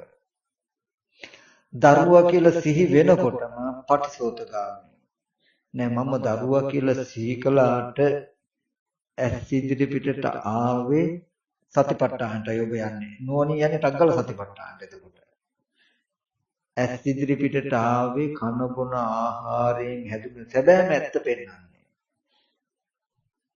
කන බොන ආහාරයෙන් හැදුණු කෙස් ලොම් නියදත් හම්මස් නහර ආදී කුණු කොටස් ටිකකින් යුක්ත සතර මහා ධාතු රූපයක් නේද? දැන් මේ හිතේ තියෙන රූපේ මැච් වෙන්න දෙන්නේ නැහැ. පෙනුණු පැත්තට. මම බලන්න කියලා කිව්වොත් ඒ දෙන්නේ කන බොන ආහාරයෙන් හැදුණු කුණු කොටස් ටිකකින් යුක්ත සතර මහා ධාතු රූපයක් නේද කියලා ඒක තර්ක කළා විතර්ක කළා ඒ පැත්තේ කෙනෙක් මම හිතන විදිහේ දරුවෙක් ඉන්නවා කෙනෙක් ඉන්නවා නෙමෙයි දරුවෙක්ව පේනවා කෙනෙක්ව පේනවා පෙවුනා නෙමෙයි මෙහෙම ඇත්තක් නේද කියලා පෙන්වුවොත් ඔන්න මේ පෙන්නකොට මොකද වෙන්නේ මෙයා වැඩ දෙකක් කරනවා අවිද්‍යාව වැඩ දෙකක් කළා වගේ සම්මාදිට්ඨිය වැඩ දෙකක් කරනවා රූපේ ඇත්තත් පෙන්නනවා මේ සිතේ උපන්න නිමිත්තේ උපාදාන වශයෙන් හැසිරෙන්න දීලත් නැහැ මේ නිමිත්ත වැඩ දෙකක් කරනවා පෙනෙන පැත්තේ පෙනුණු හෝ බලන්න යන රූපයක තියෙන සැබෑ ඇත්තත් පෙන්නනවා වර්තමාන රූප නිමිත්ත එක්ක පුද්ගල භාවයෙන් හිත හැසිරෙන්න දීලා තියෙන ඉඩත් නතර කළා තේරුණා නේද ඒ වගේ අවිඥානික වස්තුවක් නම් gedara කියලා සිහි වෙනකොටම දැන් ওই සිහි වෙච්ච අරමුණ නේවාච නාපච ගාමී ධර්මය රැස්වීම පිණිස පවතින්නෙත් නැහැ අස්වීම පිණිස පවතින්නෙත් නැහැ මේකේ තියෙනවා gedara කියලා සිහි වෙනකොට දැන් මම යන්නේ නිවනටද සසරටද කියලා දෙපැත්තක් තියෙනවා සිහි වෙනකොටම ගෙදරම වෙලා ඒක ඇත්තම කරගෙන ගෙදරට ගේට්ටුවට ඉබ්බ දාලා ආවෙත් නැහැ ගෙදරට හොරු පැනලා දන්නෙත් නැහැ කියලා ඔබ ඒක ඇත්ත කරගෙන ඒකට අනුවම හිතින් කීින් කිරින් කළොත් ගයක් බාහිර තියනවා කියන එක හදලා පංච උපාදාන ස්කන්ධයකට උපාදාන වෙලා දුක හදලා රේල් පාරට බෙල්ල තියලා මේ ජීවිතේ තමන්ගෙන් තමන් ඉද්දි ගෙවල් දොරවල් නැති වෙලා උදුරගෙන කැඩිලා ඉන්න දුක හෝ තමන් ගෙවල් තියෙද්දි තමන්ට ඒකෙන් වෙන් වෙන්න වෙන දුක හෝ ඒ දුකෙන් එකක් එනවාමයි ඒ විතරක් නෙමෙයි ගෙවල් හදන්න සසරටත් යන්න වෙයි පටිසෝතගාමී කියලා කියන්නේ gedara කියලා සිහි වෙනකොටම මම gedara කියලා සිහි කළාට ඇස් ඉදිරි පිටට එන්නේ පඨවි ආපෝ තේජෝ වායෝ කියන සතර මහා ධාතු ඇසුරු කරපු රූප නිමිත්තක් වර්ණ සටහනක් නේද කියලා පෙන්නනවා. පෙන්නුවට හිත සැසඳෙන්නේ නැත්තම් හොඳයි මම gedara කියලා ඇසුරු කරන්නේ මොකද්ද? උළුවස්සද? බිත්තියද? පිළිගන්න නැත්තම් උළු ටිකද? පරාලෙද? රීප්පෙද? එකින් එක පෙන්නනවා. මේක උපායක්. කලාප සම්මර්ෂණය කරලා පෙන්නනවා. ඒ කියන්නේ මම හිතාගෙන ඉන්න ගේ කියලා එකක් තියෙනවා නෙමෙයි අවකාශ ධාතුව මේ වගේ වෙන වෙනත් වූ ද්‍රව්‍ය කාරණා රාශියකින් රාශි වෙලා අවකාශ ධාතුව අවුරාගෙන ඉන්න තැනක තියෙන නිමිත්තකුයි ඇස් ඉදිරියට ඇවිල්ලා තියෙන්නේ මිසක මං හිතාගෙන ඉන්න විදිහේ තණ්හාවෙන් හැසිරෙන්න පුළුවන් ගයක් තියෙනවා නෙමෙයි කියලා. ඒ කියන්නේ හිතේ තියෙන දේ අරකට අර පෙනෙන දෙයට සැසඳෙන්නේ නැති විදිහට උපාය කරන්නේ. හිත හැමදාම කරන්න ඕනේ හිත දියුණුනකොට හොඳට නුවණ එනවා. ඒ වගේ ඕනම දෙයක අපි කියමු රත්තරන් ගොඩක් සිහුණා කියලා. වටිනාකම් අපිට අහුවෙන්නේ. රත්තරන් මෙච්චර වටිනවා මෙහෙමයි මේක පරිසම් කරන්න ඕන කියලා ඒක ඇත්තම වෙලා හිතා ගියොත් ඔන්න මේ ජීවිතේදිත් අනුසෝතගාමි වටිනා කියන දේ හොරු අරගත්ත දුක නැති වෙච්ච දුකත් විඳින්න වෙයි නැත්තම් ඒව තියෙද්දි තමන්ට මැරිලා ඒවට තණ්හයෙන් පෙරේත එක්කත් වෙන්න වෙයි එතකොට කොහොම ගත්තත් ඒක දුක සසරත් දුක නමුත් අනිත් පැත්තට යන්න පුළුවන් මොකද්ද මම රත්තරන් කියලා පෙනෙන රූපයට වටිනාකම ආරෝපණය කරලා බැලුවට ඇස් ඉදිරි පිටට හම්බ වෙන්නේ සතර මහා ධාතුන්ගෙන් යුක්ත වර්ණ සටහනක් නේද කියලා බලනවා. ඒක ඇල්ලුවොත් අහුවෙන්නේ තද ගතිය පටවි ධාතුනේ කියලාත් බලනවා. මේ රූපෙට වටිනාකමක් තර්ක විතර්ක කරලා හිතන වටිනාකමක් දීලා තියෙන්නේ කෙනාගේ මනසෙන් මිසක කළුගල් වගේ හැම තැනම ඔය රත්තරන් කියන ඒවා තිබුණොත් කළුගල් කියන එක අඩු වුණොත් කළුගල් වටි රත්තරන් වගේ රත්තරන් කියන එක වටින්නේ නැති වෙයි. අද කළුගල් වගේ ගෙවල් දොරවල් හදන්න ගෙනල්ලා ගොඩ පායි නේද? එතකොට ඒකත් එහෙමයි. අපි කියමු ඛණ්ඩවත් බොණ්ඩවත් නැති කිසිම ආහාරයක් නැති දුර්භික්ෂ කිසිම කෙනෙකුට ඛණ්ඩ බොණ්ඩ නැති දුර්භික්ෂ කාලයක් ආවෝ.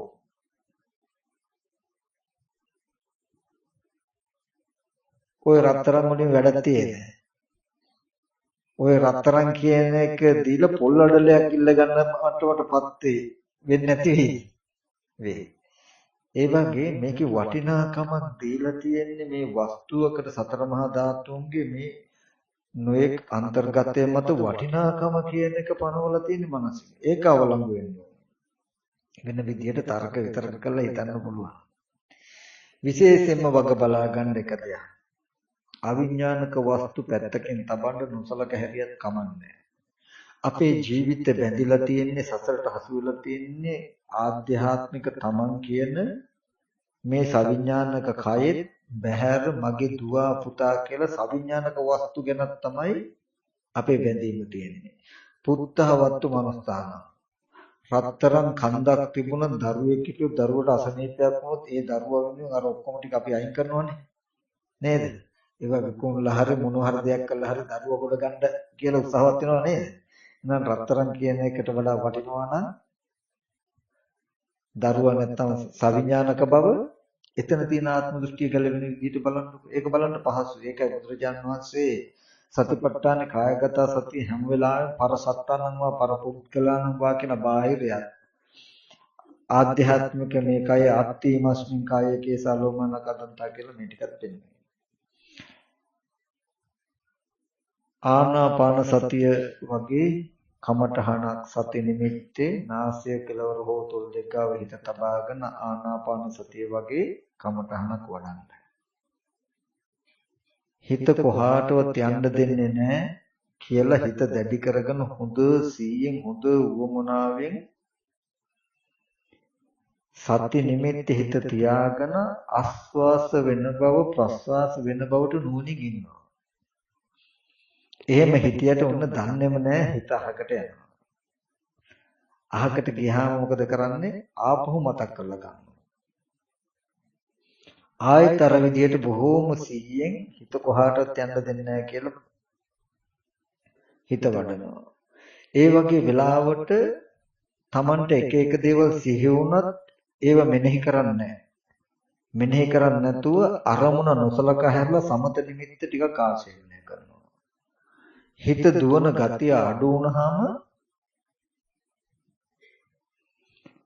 ඔන්න සිහි වෙන අරමුණ ගොඩාක් දුරට තියෙන්නෙම සිහි වෙන්නෙම හිතේ කතා කරන ඒවා තව පුද්ගලයේ සත්වයේ එක්ක. ඒ කතා කරපු කියපු නිමිත්තක් ගන්නවා. යාළුවෙක් කියලා සිහි වුණොත් යාළුවට කියපු කරපු දෙයක් සිහි වෙනකොට යාළුවා කියන එක අරගෙන ඒක ඇත්තම වෙලා යාළුවා බව තහවුරු වෙලා යාළුවෙක් ඉන්නවමයි කියන හිතින්නේ නැති විදිහට යාළුවා කියලා Tamanට සිහි කරගන්න පුළුවන් දේ පෙනෙන දෙයට අයිති නෑ. පෙනෙන දේ කවදාවත් මං හිතාගෙන ඉන්න යාළුවා කියන ආත්ම සංඥාවට අයිති නෑ කියලා මේ දෙක වෙන වෙන විදිහට පෙන්වනවා. Taman හොඳටම දන්නවා ඇයි මෙහෙම වෙන් වෙන්න හිතන්නේ කියලා. පෙනෙන දෙයට හිතේ තියෙන ආත්ම සංඥාව ගැළපුණොත් නිර්මාණය වෙනවා දුක.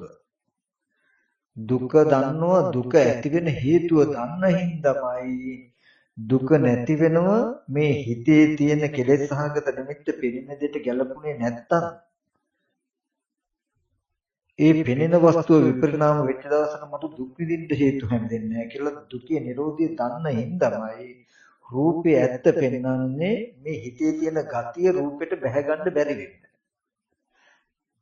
හොඳට මේ දුක ඇතිවීමත් නැතිවීමත් දකින්නකම හින්දාමයි දැකපුකම හින්දාමයි සතිපට්ඨානේ වඩන්නේ. ඒ කියන්නේ දුක ඇති කරන සත්පුද්ගල නිමිත්ත පෙනෙන රූපෙට බැහැ ගන්න සවිඥානික කයට බැහැ ගන්න බැරි වෙන්නවා. මේ පෙන්නන්නේ ඔබ. සත්පුද්ගල හැඟීම එකයි ආදරේ සෙනෙහස කියන ගති තියෙන්නේ.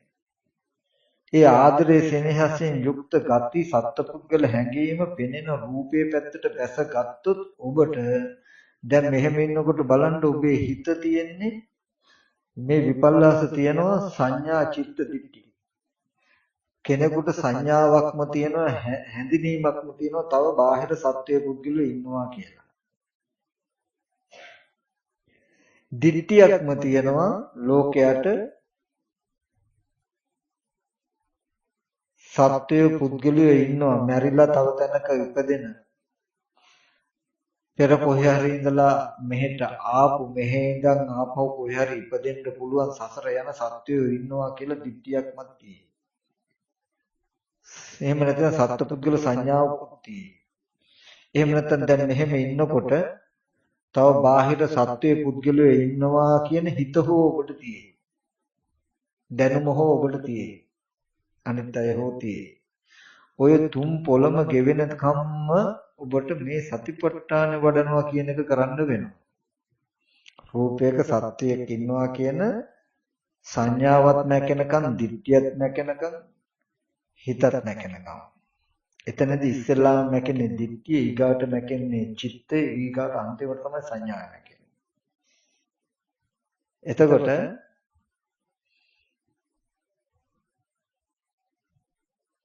තමන් සතිපට්ඨාන වඩන්නේ ඇයි කියන කාරණාව හොඳට තේරෙන්න ඕනේ. මේක බැලුවහම චතුරාර්ය සත්‍ය මහා ගැඹුර නෑ, පටල ගන්න එපා. ඒ කියන්නේ දරුවා කියලා සිහි කළ හැකි සිහි කරන්න පෙර වැරද්ද නිසා පෙවුණු පැත්තේ දරුවෙක් හිටියා කියලා ඇසුරු කරපු ගනුදෙනුව නිසායි.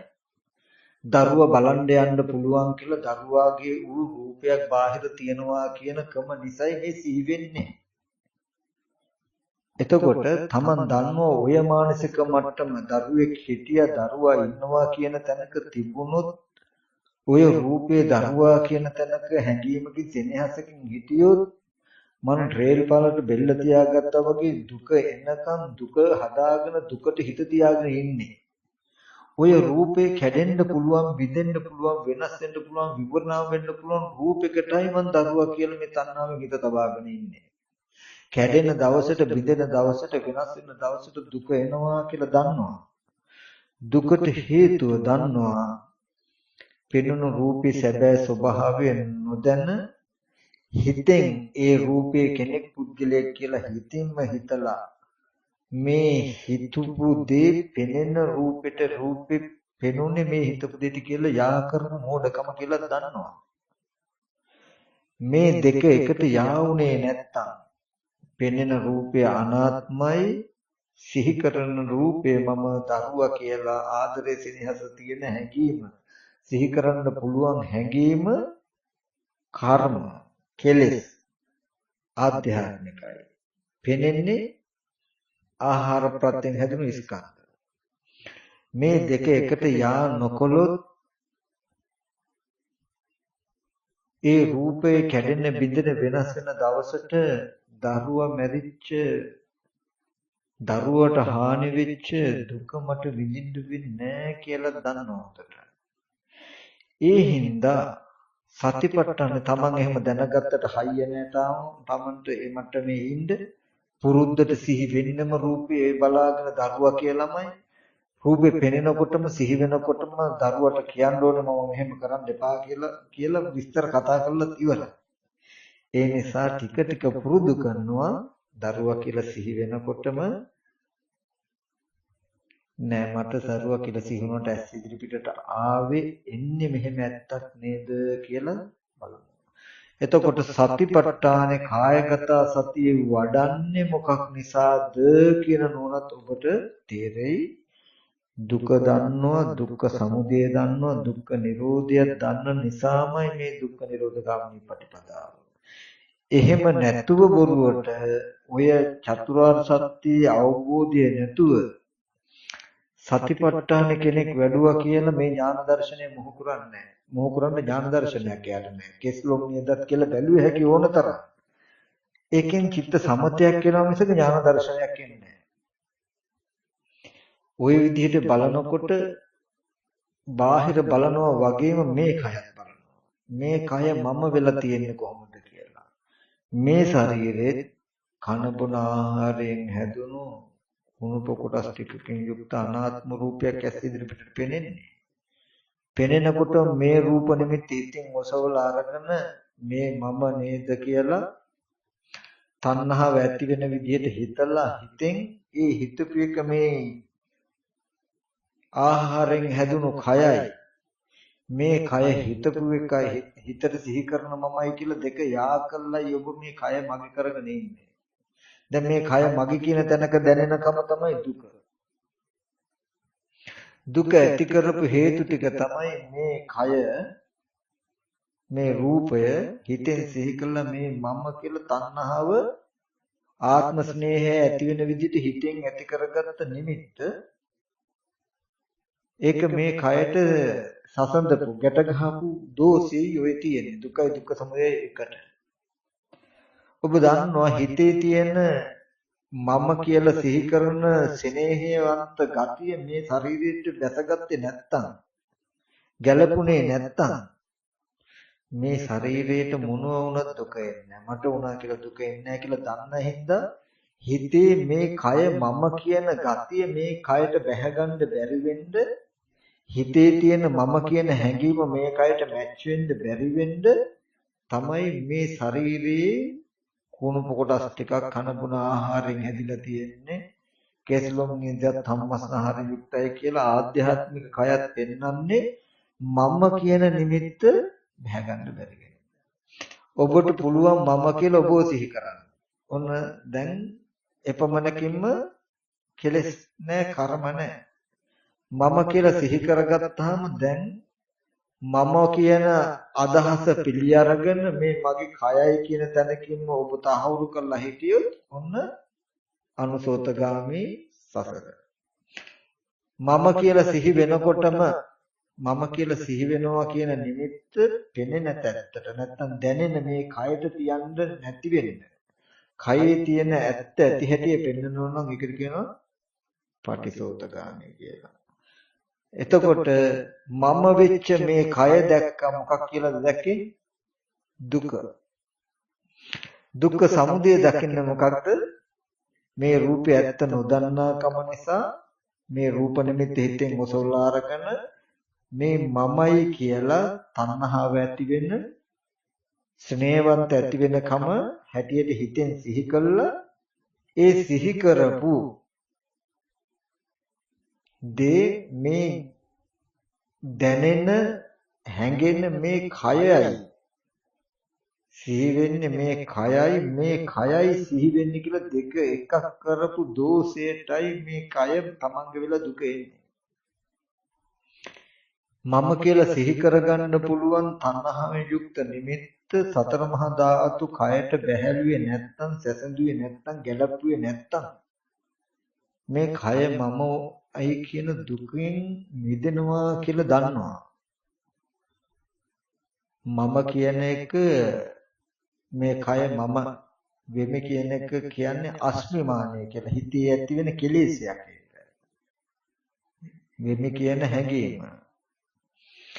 ඒ කෙලෙසය මේ කයට බැහැරුවොත් බහලලා තමයි දුක බැහැළුවේ නැත්තම් දුක එන්නේ නැහැ කියලා දන්න හින්දා සිහි කරනකොට මම කියලා හිතන්න පුළුවන් ගතිය මේ කයට බැහැ එක අඩු කරගන්නයි බැරි වෙන්නයි මේ කයේ කායගත සතිය වඩන්නේ පෙන්වන්නේ කියලා දකින්න.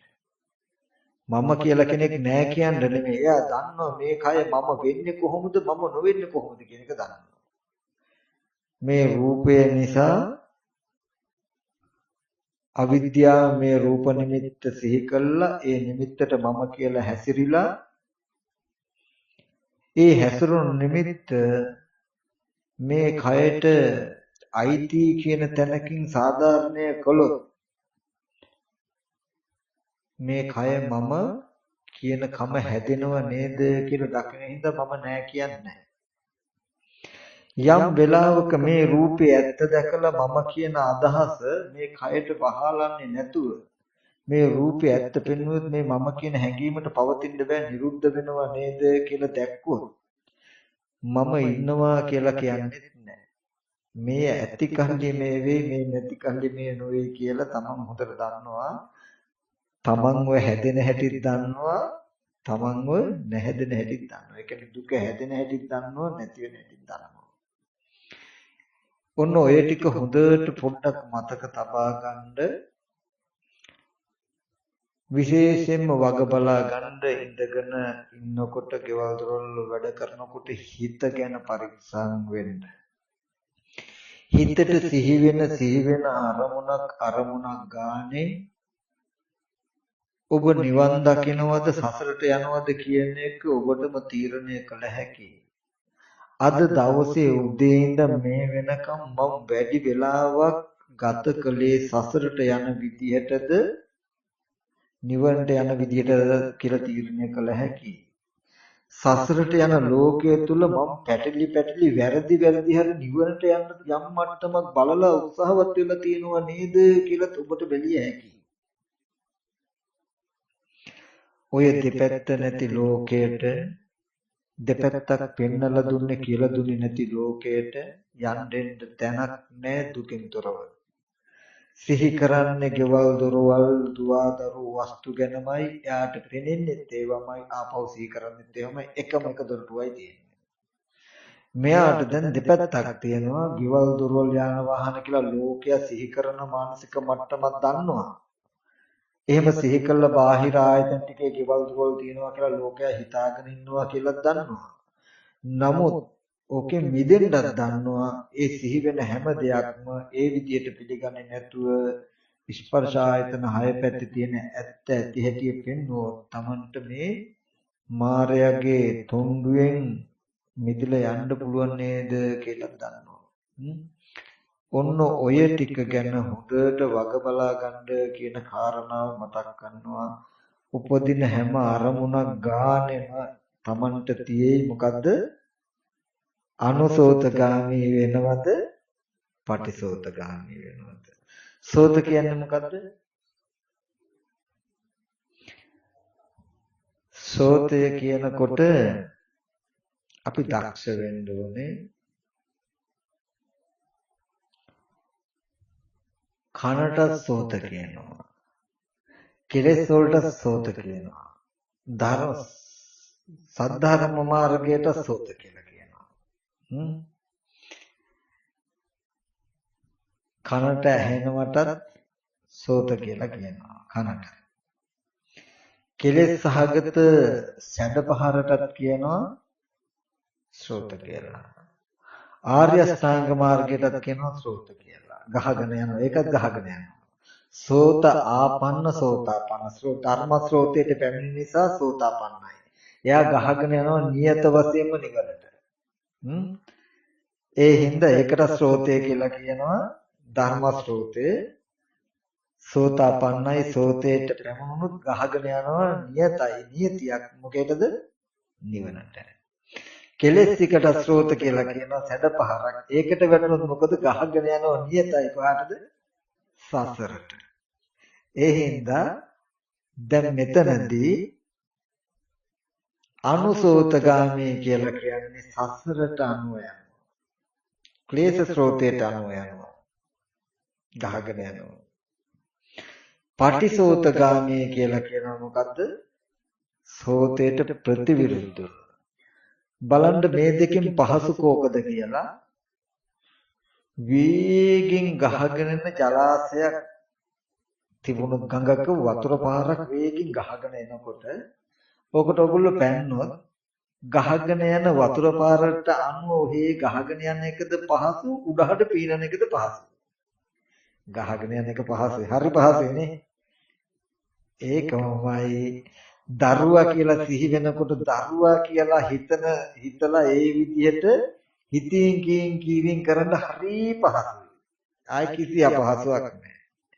හැබැයි විවේකයෙන් එන සැඩපහර උඩහට පිනනවා කියන එක පහසු නෑ අපහසුයි වගේ දරුවා කියලා සිහි වෙනකොට නෑ මම දරුවා කියලා සිහි වුණාට ඇස් ඉදිරියට ආවේ මෙන්න මෙහෙම රූපයක් නේද කියලා සතිපට්ඨානෙ පැත්තට යනවා කියන එක ලේසි නෑ.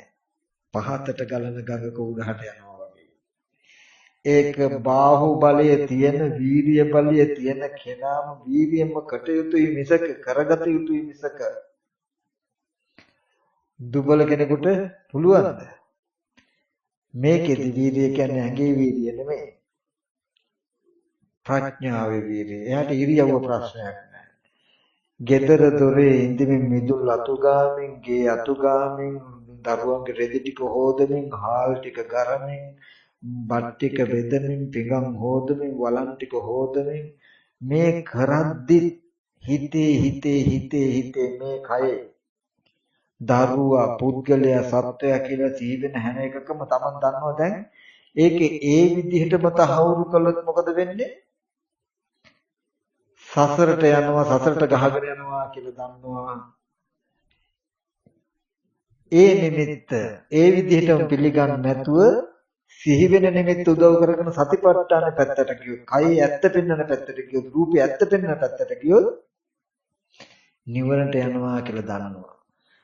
ටික ටික හුරු කරනවා, ටික ටික පුරුදු කරනවා. මෙහෙම කරනකොට ඒක හුරු වෙනවා. බුදුරජාණන් වහන්සේ දේශනා කරන මහණෙනි මේ හිත කියන එක හදන්න පුළුවන් එකක්.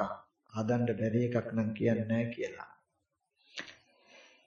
ඕගොල්ලෝ හොඳට බලන්න මනුස්ස ලෝකේ කියලා කියන්නේ සුගතිය.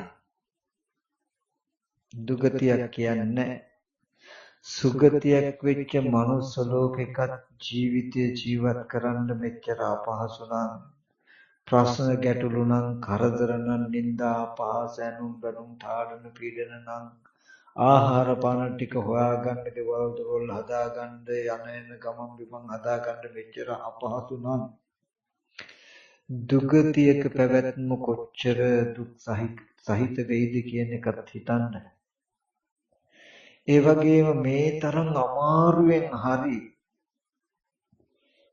උත්සාහවත් වෙලා ආහාර පාන ටික සපයාගෙන ගෙයක් දොරක් හදාගෙන මේක කොහොම හරි කරගත්තොත් මෙතනින් ප්‍රශ්නේ ඉවර නම් කමක් නැහැ. නමුත් කෙලවරක් නැහැ. බොහොම අමාරුවෙන් දුක් විඳලා ගෙයක් දොරක් හදලා සමාහයට අවුව වැස්ස පින්න දහඩිය බලන් නැතුව මැස්සි මදුරු අවුසුලන් ඔක්කොගෙම මහන්සි වෙලා මුදලක් එකතු කළා ගෙයක් හදාගද නොබෝ දවසකින් මැරලා යනවා. ගිහිල්ලා පටන් ගන්නවා ආයෙත් එහා පැත්තෙන් ගෙයක් හදන්න. ආයෙත් ඕක හදන්න හදලා ඔය වගේම මුළු ජීවිතයම දිය කළා යන්තම් ගේ හදාගත්ත විතරේ පදිංචි වෙන වැඩි කල් ඉන්න හම්බෙන්නේ නැහැ.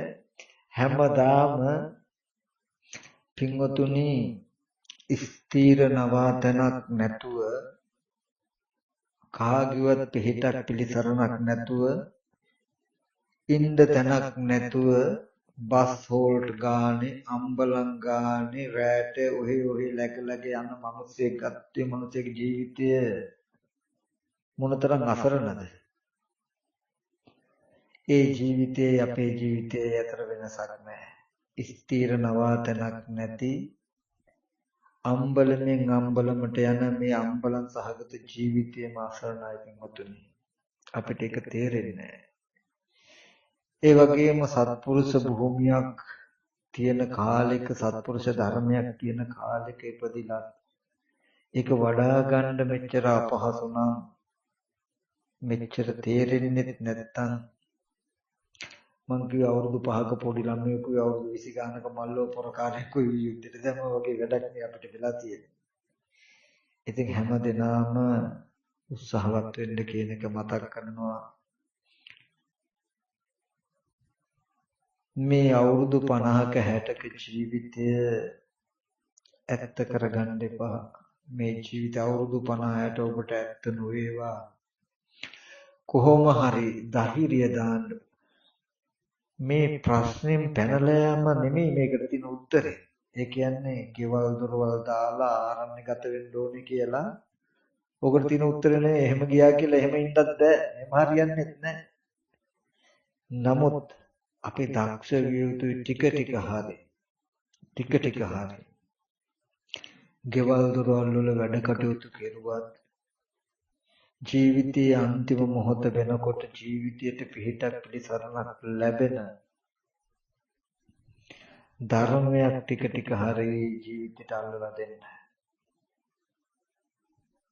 බුදුරජාණන් වහන්සේ හැම වෙලාවෙම දේශනා කරන්නේ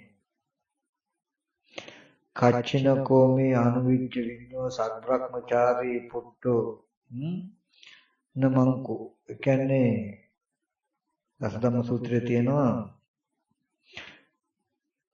අලමරිය ඥාන දර්ශන විශේෂෝ අධිගතෝ සෝහම් පච්චමේ කාලේ සග්‍රක්මචාරී පුට්ටෝ නමංකු භවිස්සාමීති පබ්බජිතේ නබිනම් පච්චවෙක්කිතම්බා. තමන්ගේ ජීවිතයේ අන්තිම කාලයේදී සග්‍රක්මචාරින් වහන්සේලා බැරි වෙලා හරි ඇහුවොත් මෙච්චර කාලයක් මේ ශාසනය හැසිරුණා පැවිද්දෙක් හැටියට හිටිය නැත්නම් ගිහියෙක් හැටියට නම් ඕගොල්ලෝ බෞද්ධයෝ කියලා හිටියා බණ භාවනා කළා ඕගොල්ලෝ ලැබපු විශේෂ අධිගමයක් තියෙනවද අලමරිය ඥාන දර්ශන විශේෂෝ විශේෂණයේ පිණිස පවතින ආර්ය මාර්ග ඥාන දර්ශනයක් මට තියෙනවද මගේ ජීවිතයේ අන්තිම කාලෙදී සග්‍රක්මචාරින් ඇහුවොත් ඔබේ ජීවිතයේ ඔබ ලැබපු විශේෂයක් තියෙද කියලා මකු නොවි උත්තර දී ගන්න බැරුව ඉන්නේ නැතුව ඔව් මට විශේෂණයක් තියෙයි කියලා බය නැතුව කියන්න පුළුවන් නුවණක් උපදවමින්ද තමන් ඉන්නේ නුවණ කමාගෙන යමින්ද තමන් ඉන්නේ කියලා තමන්වම සිහි කරලා බලන්න කියනවා. තමන්ගේ ජීවිතයේ අන්තිම කාලේ සග්‍රක්මචාරින් වහන්සේලා ඇහුවොත් මෙච්චර කාලයක් මේ ශාසනය ඇසුරු කළා මොකද ඔබට ලැබු යම් විශේෂ අධිගමනයක් තියෙයිද මේ ශාසනයෙන් ගත්ත ඵල ප්‍රයෝජනයක් තියෙයිද කියලා ඇහුවොත් මක්කු නොවි උත්තර දෙන්න බැරුව නිහඬව ඉන්නේ නැති තත්ත්වයටපත් නොවි බය නැතුව කියන්න පුළුවන් ධර්මයක්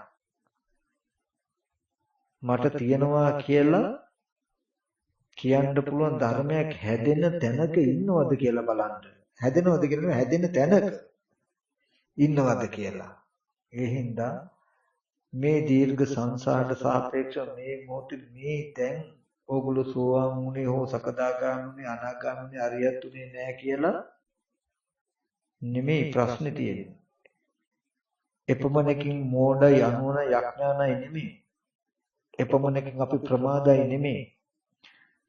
මේ දීර්ඝ සංසාරට සාපේක්ෂව මුළු ජීවිතේම වියදම් කළා හරි ජීවිතයේ අන්තිම මොහොතේදී හරි සෝවාන් ඵලයකටවත් වෙන්න පුළුවන් නම් ඒත් අප්‍රමාදී ඒත් වහා නිවන් දැක්කා ශීඝ්‍රයෙන් නිවන් දැක්කා ඉක්මනට නිවන් දැක්කා වගේ හිතන්න එපා ඒද මන්දයි කියලා ලැසී කියලා වහා නිවන් දැක්කා ඉක්මනට නිවන් දැක්කා ශීඝ්‍රයෙන් නිවන් දැක්කා වගේ කියලා හිතන්න හිතලා මම මේ පෙන්නන අර්ථය ඒකාන්තයෙන් ශ්‍රේෂ්ඨයි. ඒ කියන්නේ නියමම උත්තරයක් කෙලෙස් වලට දෙන්නේ. කිසි වෙලාවක මම බණ කිව්වේ නෑ. ඊගාව දේශනාවේදී මම මොකද්ද කියන්නේ කියන තැනකින් සූත්‍රය පෙරලලා. මම හැමදාම බලන්නේ මගේ මනස දිහා. මට මේ කරුණ අපැහැදිලි නම් මේ අපැහැදිලිකම ලෝකේ හැමෝටම තියෙනවා. මට මේ දුක සමුදය දුක තේරෙනවා නම් සමුදය තාම හරියට වැටහෙන්නේ නැහැ. එහෙනම් මේ ප්‍රශ්නේ හැමෝටම තියෙන්න ඕනේ. මට සමුදය තේරෙනවා නිරෝධය තේරෙන්නේ. එහෙනම් මේ ප්‍රශ්නේ හැමෝටම තියෙනවා. ඒක මම දන්නවා මට දුක තේරුණා. නමුත් සමුදයයි නිරෝධයේ මාර්ගයයි පැහැදිලි නම් මට දුක තේරෙන්නේ නැහැ. මට මේ කෙලෙස් ටික සමුදය සත්‍ය කියලා හොඳට තේරෙනවා. නමුත් මට දුක තාම හරියට නිවැරදිව පේන්නේ මාර්ගය පේන්නේ නිරෝධය පේන්නේ. එහෙනම් මට දුක පේන්නේ නැහැ. මොකද මේ සත්‍ය හතර එකට තියෙනවා. යමෙක් දුක පිරිසිඳ දැක්කනම් එයා සමුදය ප්‍රහාණය කළ කෙනෙක්, නිරෝධය සාක්ෂාත් කළ කෙනෙක්, මඟ වඩපු කෙනෙක් වෙනවා. යමෙක් සමුදය ප්‍රහාණය කළා නම් එයා දුක පිරිසිඳ දැක්ක කෙනෙක්, නිරෝධය වඩපු කෙනෙක්, මාර්ගය නිරෝධය සාක්ෂාත් කළ කෙනෙක්, මාර්ගය වඩපු කෙනෙක් වෙනවා. යමෙක් නිරෝධය දැක්කනම් එයා දුක පිරිසිඳ දැක්ක කෙනෙක්, සමුදය ප්‍රහාණය කළ කෙනෙක්, මඟ වඩපු කෙනෙක් වෙනවා. යමෙක් මඟ වැඩුවා නම් එයා දුක පිරිසිඳ දැක්ක කෙනෙක්, සමුදය ප්‍රහාණය කළ කෙනෙක්, නිරෝධය සාක්ෂාත් කළ කෙනෙක් කියලා මේ හතර කෘත්‍යයකට වෙන්නේ. මේ දරුවා කියන තැන දුක ඇති උනේ මේ තණ්හාව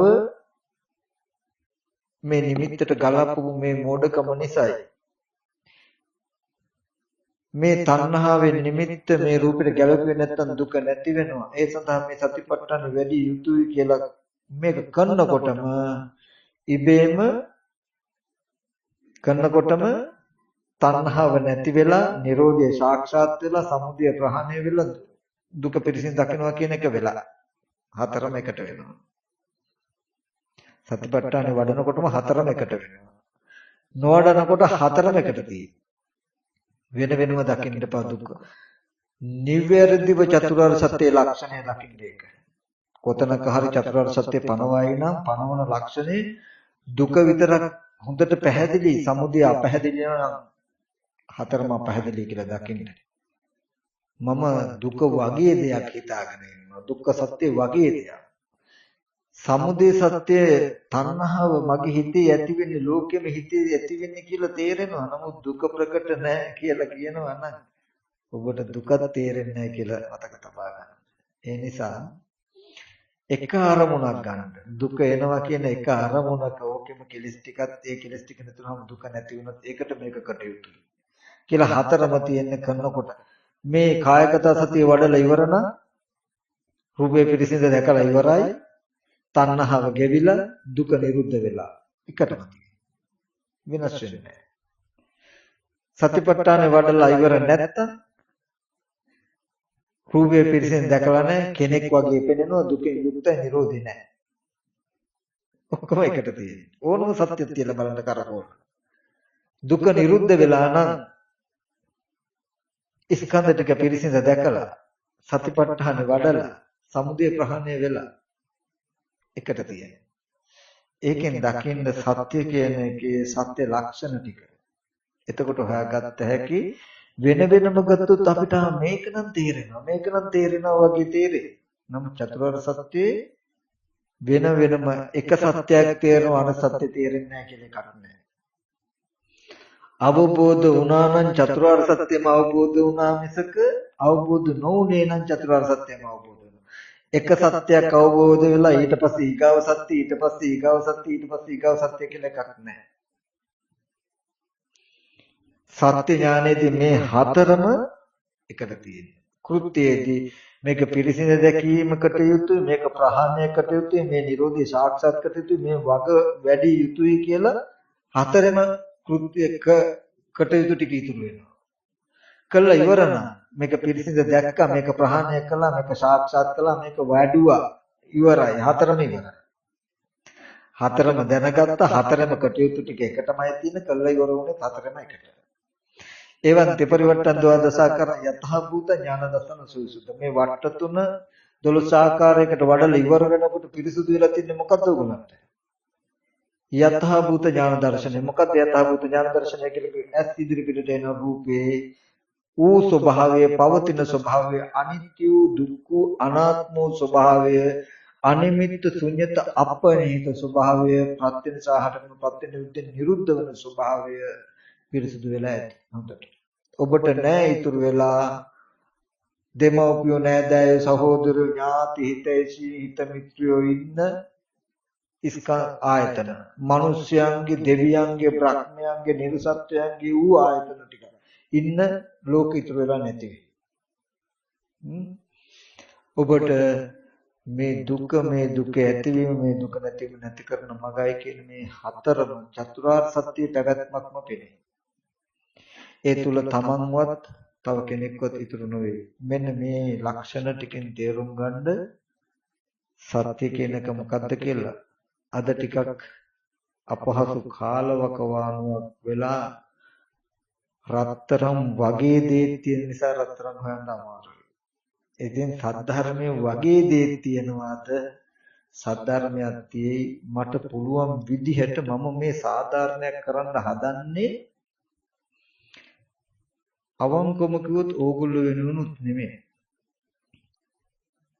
මං වෙනුවෙනුත් නෙමෙයි මේ ඉන්න අය මේක ඔක්කොම පිළි නොගත්තත් මට කමක් නැහැ බුද්ධ ශාසනය වෙනුවෙන් අද දවසේදී යම් සාධාරණයක් ඉෂ්ට කළ ශාසනයේ නිවැරදි යමක් ඇති නොකොළොත් අනාගතයට හේතු සම්පත් ඇති මේට අපිට වඩා හොඳ දක්ෂයෝ වෙයි නිවන් දකින්න හේතු සම්පත් ඇති ඒත් නිවැරදි සත්පුරුෂ ඇසුරක මඟ පෙන්වීම නැති වුණොත් එදාට මේ ශාසනය ඇසුරු කරන මේ මනසට පිහිටක් නැහැ බුද්ධ ශාසනයේ චිරස්ථායී භාවය සඳහා පශ්චිම ජනතාවට අනුකම්පා පිණිස මොනවාම හරි දෙයක් මම කරන්නේ නැත්තේ කොහොම හරි නිවන් දකින්න කියලා මොනවාම හරි මම කරන දෙයින් මම වල කපන්නේ පශ්චිම ජනතාවටයි කියන එක මම දන්නවා මේ ඉන්න අය ඔබත් මාත් මැරලා යයි මෙතන ඉන්නේ ලක්ෂයයි නම් ওই ලක්ෂයට විතරක් නෙමෙයි මම වල කපන්නේ කෙල්ලවරක් නැති අහිංසක ජීවිතවලට හෙට දවසේදී මම මුලා වෙන්න පාර හදනවා මම කියලා දන්නවා. ඒ හින්දා මොන විදිහකට හරි උත්සාහවත් වෙන වැටි වැටි මම අදක්සයි. නමුත් මට පුළුවන් විදිහකට මම මේ ශාසනයට උපකාරයක් කරන්න හදන්නේ වර්තමානයේ ඉන්න ඕගොල්ලෝ අතර මට තේරෙනවා මම සමහරට මේ කියන දේ සැසඳෙන්නේ පිළිගන්නේ හිත වලට වැටෙන්නේ අමාරුයි. නමුත් මේ පණිවිඩයේ මේ වචනේ මේ අර්ථය මේ අතර එක්කෙනෙක් දෙන්නෙක් හරි අරගත්තොත් අරගෙන ගියොත් කවදා හරි දවසක හොඳ ඔළුවක් තියෙන කෙනෙකුට මේක හම්බ වුණොත් එයා මේකෙන් මේ සත්‍ය අවබෝධ කරගෙන නිරෝධ සමාපත්තිය සම්බන්ධව නැගිට්ටොත් මුළු ලෝකෙම අනිත් පැත්තට හරවනවා. මුළු බුද්ධ ශාසනයම අනිත් පැත්තට හරවනවා කියලා දන්නවා. ඒක කරන්න මාවතයි මම පිළිසිතු කරන්නේ. ඒ නිසා මට කිසිම ප්‍රශ්නයක් නැහැ මේක වර්තමාන ලෝකේ ඔබ පිළිගත්තේ නැතත් පිළිගත්තත් නොගත්තත් ඒක ඔබ සතුයි මම කරන්නේ ශාසන වගකීම. අවංකවම මමත් නිවන් දකින්ද මගේ නිවනටත් වඩා මගේ කැක්කුමක් තියෙන මේ ශාසනයට මගේ ආදරයක් තියෙන මේ ශාසනයට ඒක මම කරන්න කියන එකත් මතක් කරනවා අතීතයේදී මේ විදිහට කැක්කුමක් තියෙන ආදරයක් තියෙන ස්වාමීන් වහන්සේලාත් ඒ වගේම ශාසනයට කැක්කුමක් ආදරයක් තියෙන උපාසික උපාසිකාවෝත් හිටපු නිසායි අද මට මේ ටික හම්බුනේ කියන එක මම දන්නවා මොනවාම හරි දෙයක් කරන්නේ නැතුව තමන්ගේ කෙලෙස් ටිකට විතරක් දුරු වෙන වචනයකට සාධාරණේ කරමින් මොනවා හරි දෙයක් කරමින් තමන්ගේ පැවැත්ම විතරක් බලන්නේ නැතුව හොඳට උත්සාහවත් වෙමින් හිතලා ශාසනය මතු දවස වෙන්නේ උත්සාහවත් වෙන උපාසක උපාසිකාවන් අවශ්‍යමයි ඒ වගේම භික්ෂුන් වහන්සේලා අවශ්‍යයි ඒ අයයි හෙට දවසේ මගේ බුදුහාමුදුරන්ගේ ශාසනය එහා පැත්තට තබන්නේ මිසක බෞද්ධ කියන ඔක්කොම මේ ශාසනය ගෙනියන්නේ බෞද්ධ කියන ඔක්කොම මේ ශාසනයේ බුදුහාමුදුරන්ගේ ශාසනය පැවැත්මට උපකාර කරන්නේ ඒක හොඳට මතක තබා ගන්න. පුළුවන් තරම් සාධාරණයක් වෙන්නේ ශාසනයට වර්තමානව ජීවත් වෙන ඔබත් මමත් කරන නිවැරදි දේ මතයි කියන එක මතක තබා ගන්න. ඔබත් මමත් මොනවා හරි දෙයක් කළා කියලා මොනවා හරි දෙයකින් මේ ශාසනය යැපෙන්නේ නැහැ පවතින්නේ නැහැ. පෙළ දහමක් තියෙයි. පෙළ දහම අතහැරලා තමන්ගේ හිතු අදහස් වලට අර්ථ පෙන්වන කෙනා මිසක මේ කෙනා තරම් මේ ශාසනයට හානියක් කරන්නේ මිත්‍යා දෘෂ්ටි ආගමක කෙනෙක්වත් කියන එකයි මම මතක් කරන්නේ. කඩුවක් කිනිස්සක් පොල්ලක් අරගෙන ආවොත් කල්ැතු ඕගොල්ලෝ දන්නවා බේරෙන්න අර මිනිහා හතුරෙක් කියලා. කිනිස්සේ ඉනේ ගහගෙන සිල් රෙද්දක් කරවගෙන ආවොත් මොකද වෙන්නේ? ළඟට එනකම්ම දන්නේ නේ. මේ වැඩේ වෙන නිසා ඒ වැඩේ කරන නිසා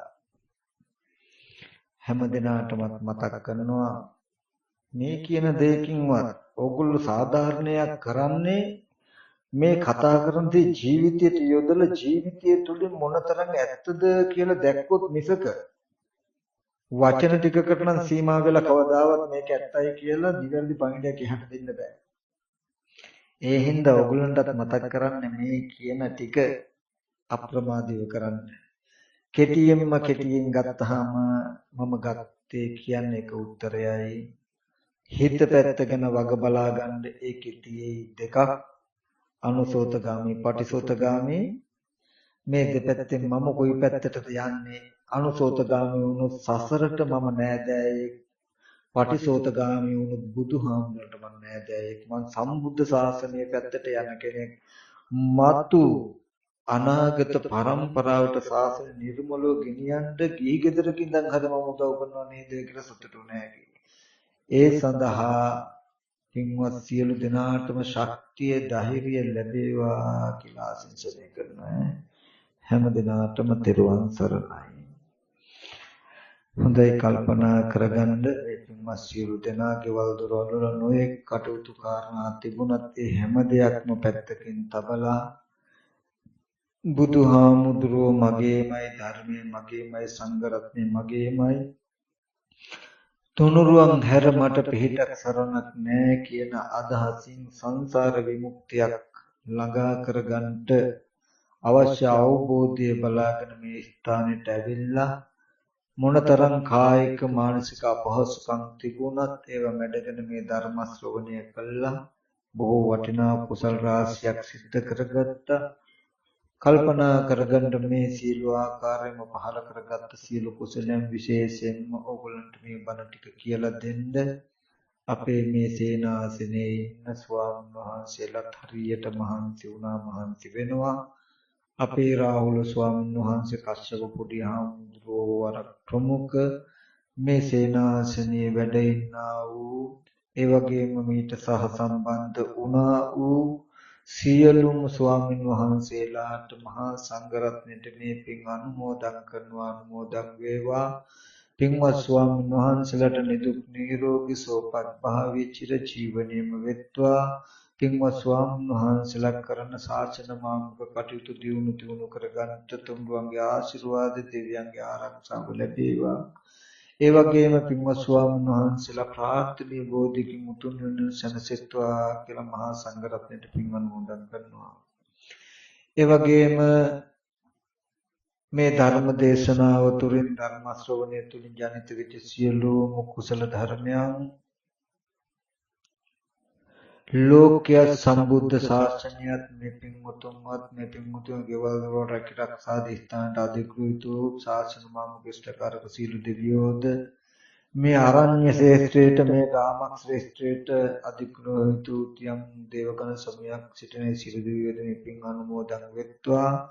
දෙවියන්ගේ දිවේශුර වඩා වර්ධනය කරගෙන මේ දිව්‍යත් පතන බෝධියකින් උතුම් නිවනින් සැනසෙත්වා කියන අදහසින් අපි දෙවියන්ට පින් අනුමෝදන් කරමු. ආකාසට්ඨා ච බුම්මට්ඨා දේවා නාග මහිත්‍තිකා පුඤ්ඤන්තං අනුමෝදිत्वा චිරන් රක්ඛන්තු බුද්ධ ශාසනං. ආකාසට්ඨා ච බුම්මට්ඨා දේවා නාග මහිත්‍තිකා පුඤ්ඤන්තං අනුමෝදිत्वा චිරන් රක්ඛන්තු බුද්ධ ශාවකං. ආකාසට්ඨා ච බුම්මට්ඨා දේවා නාග මහිත්‍තිකා පුඤ්ඤන්තං අනුමෝදිत्वा භෝදයන්තු සිවං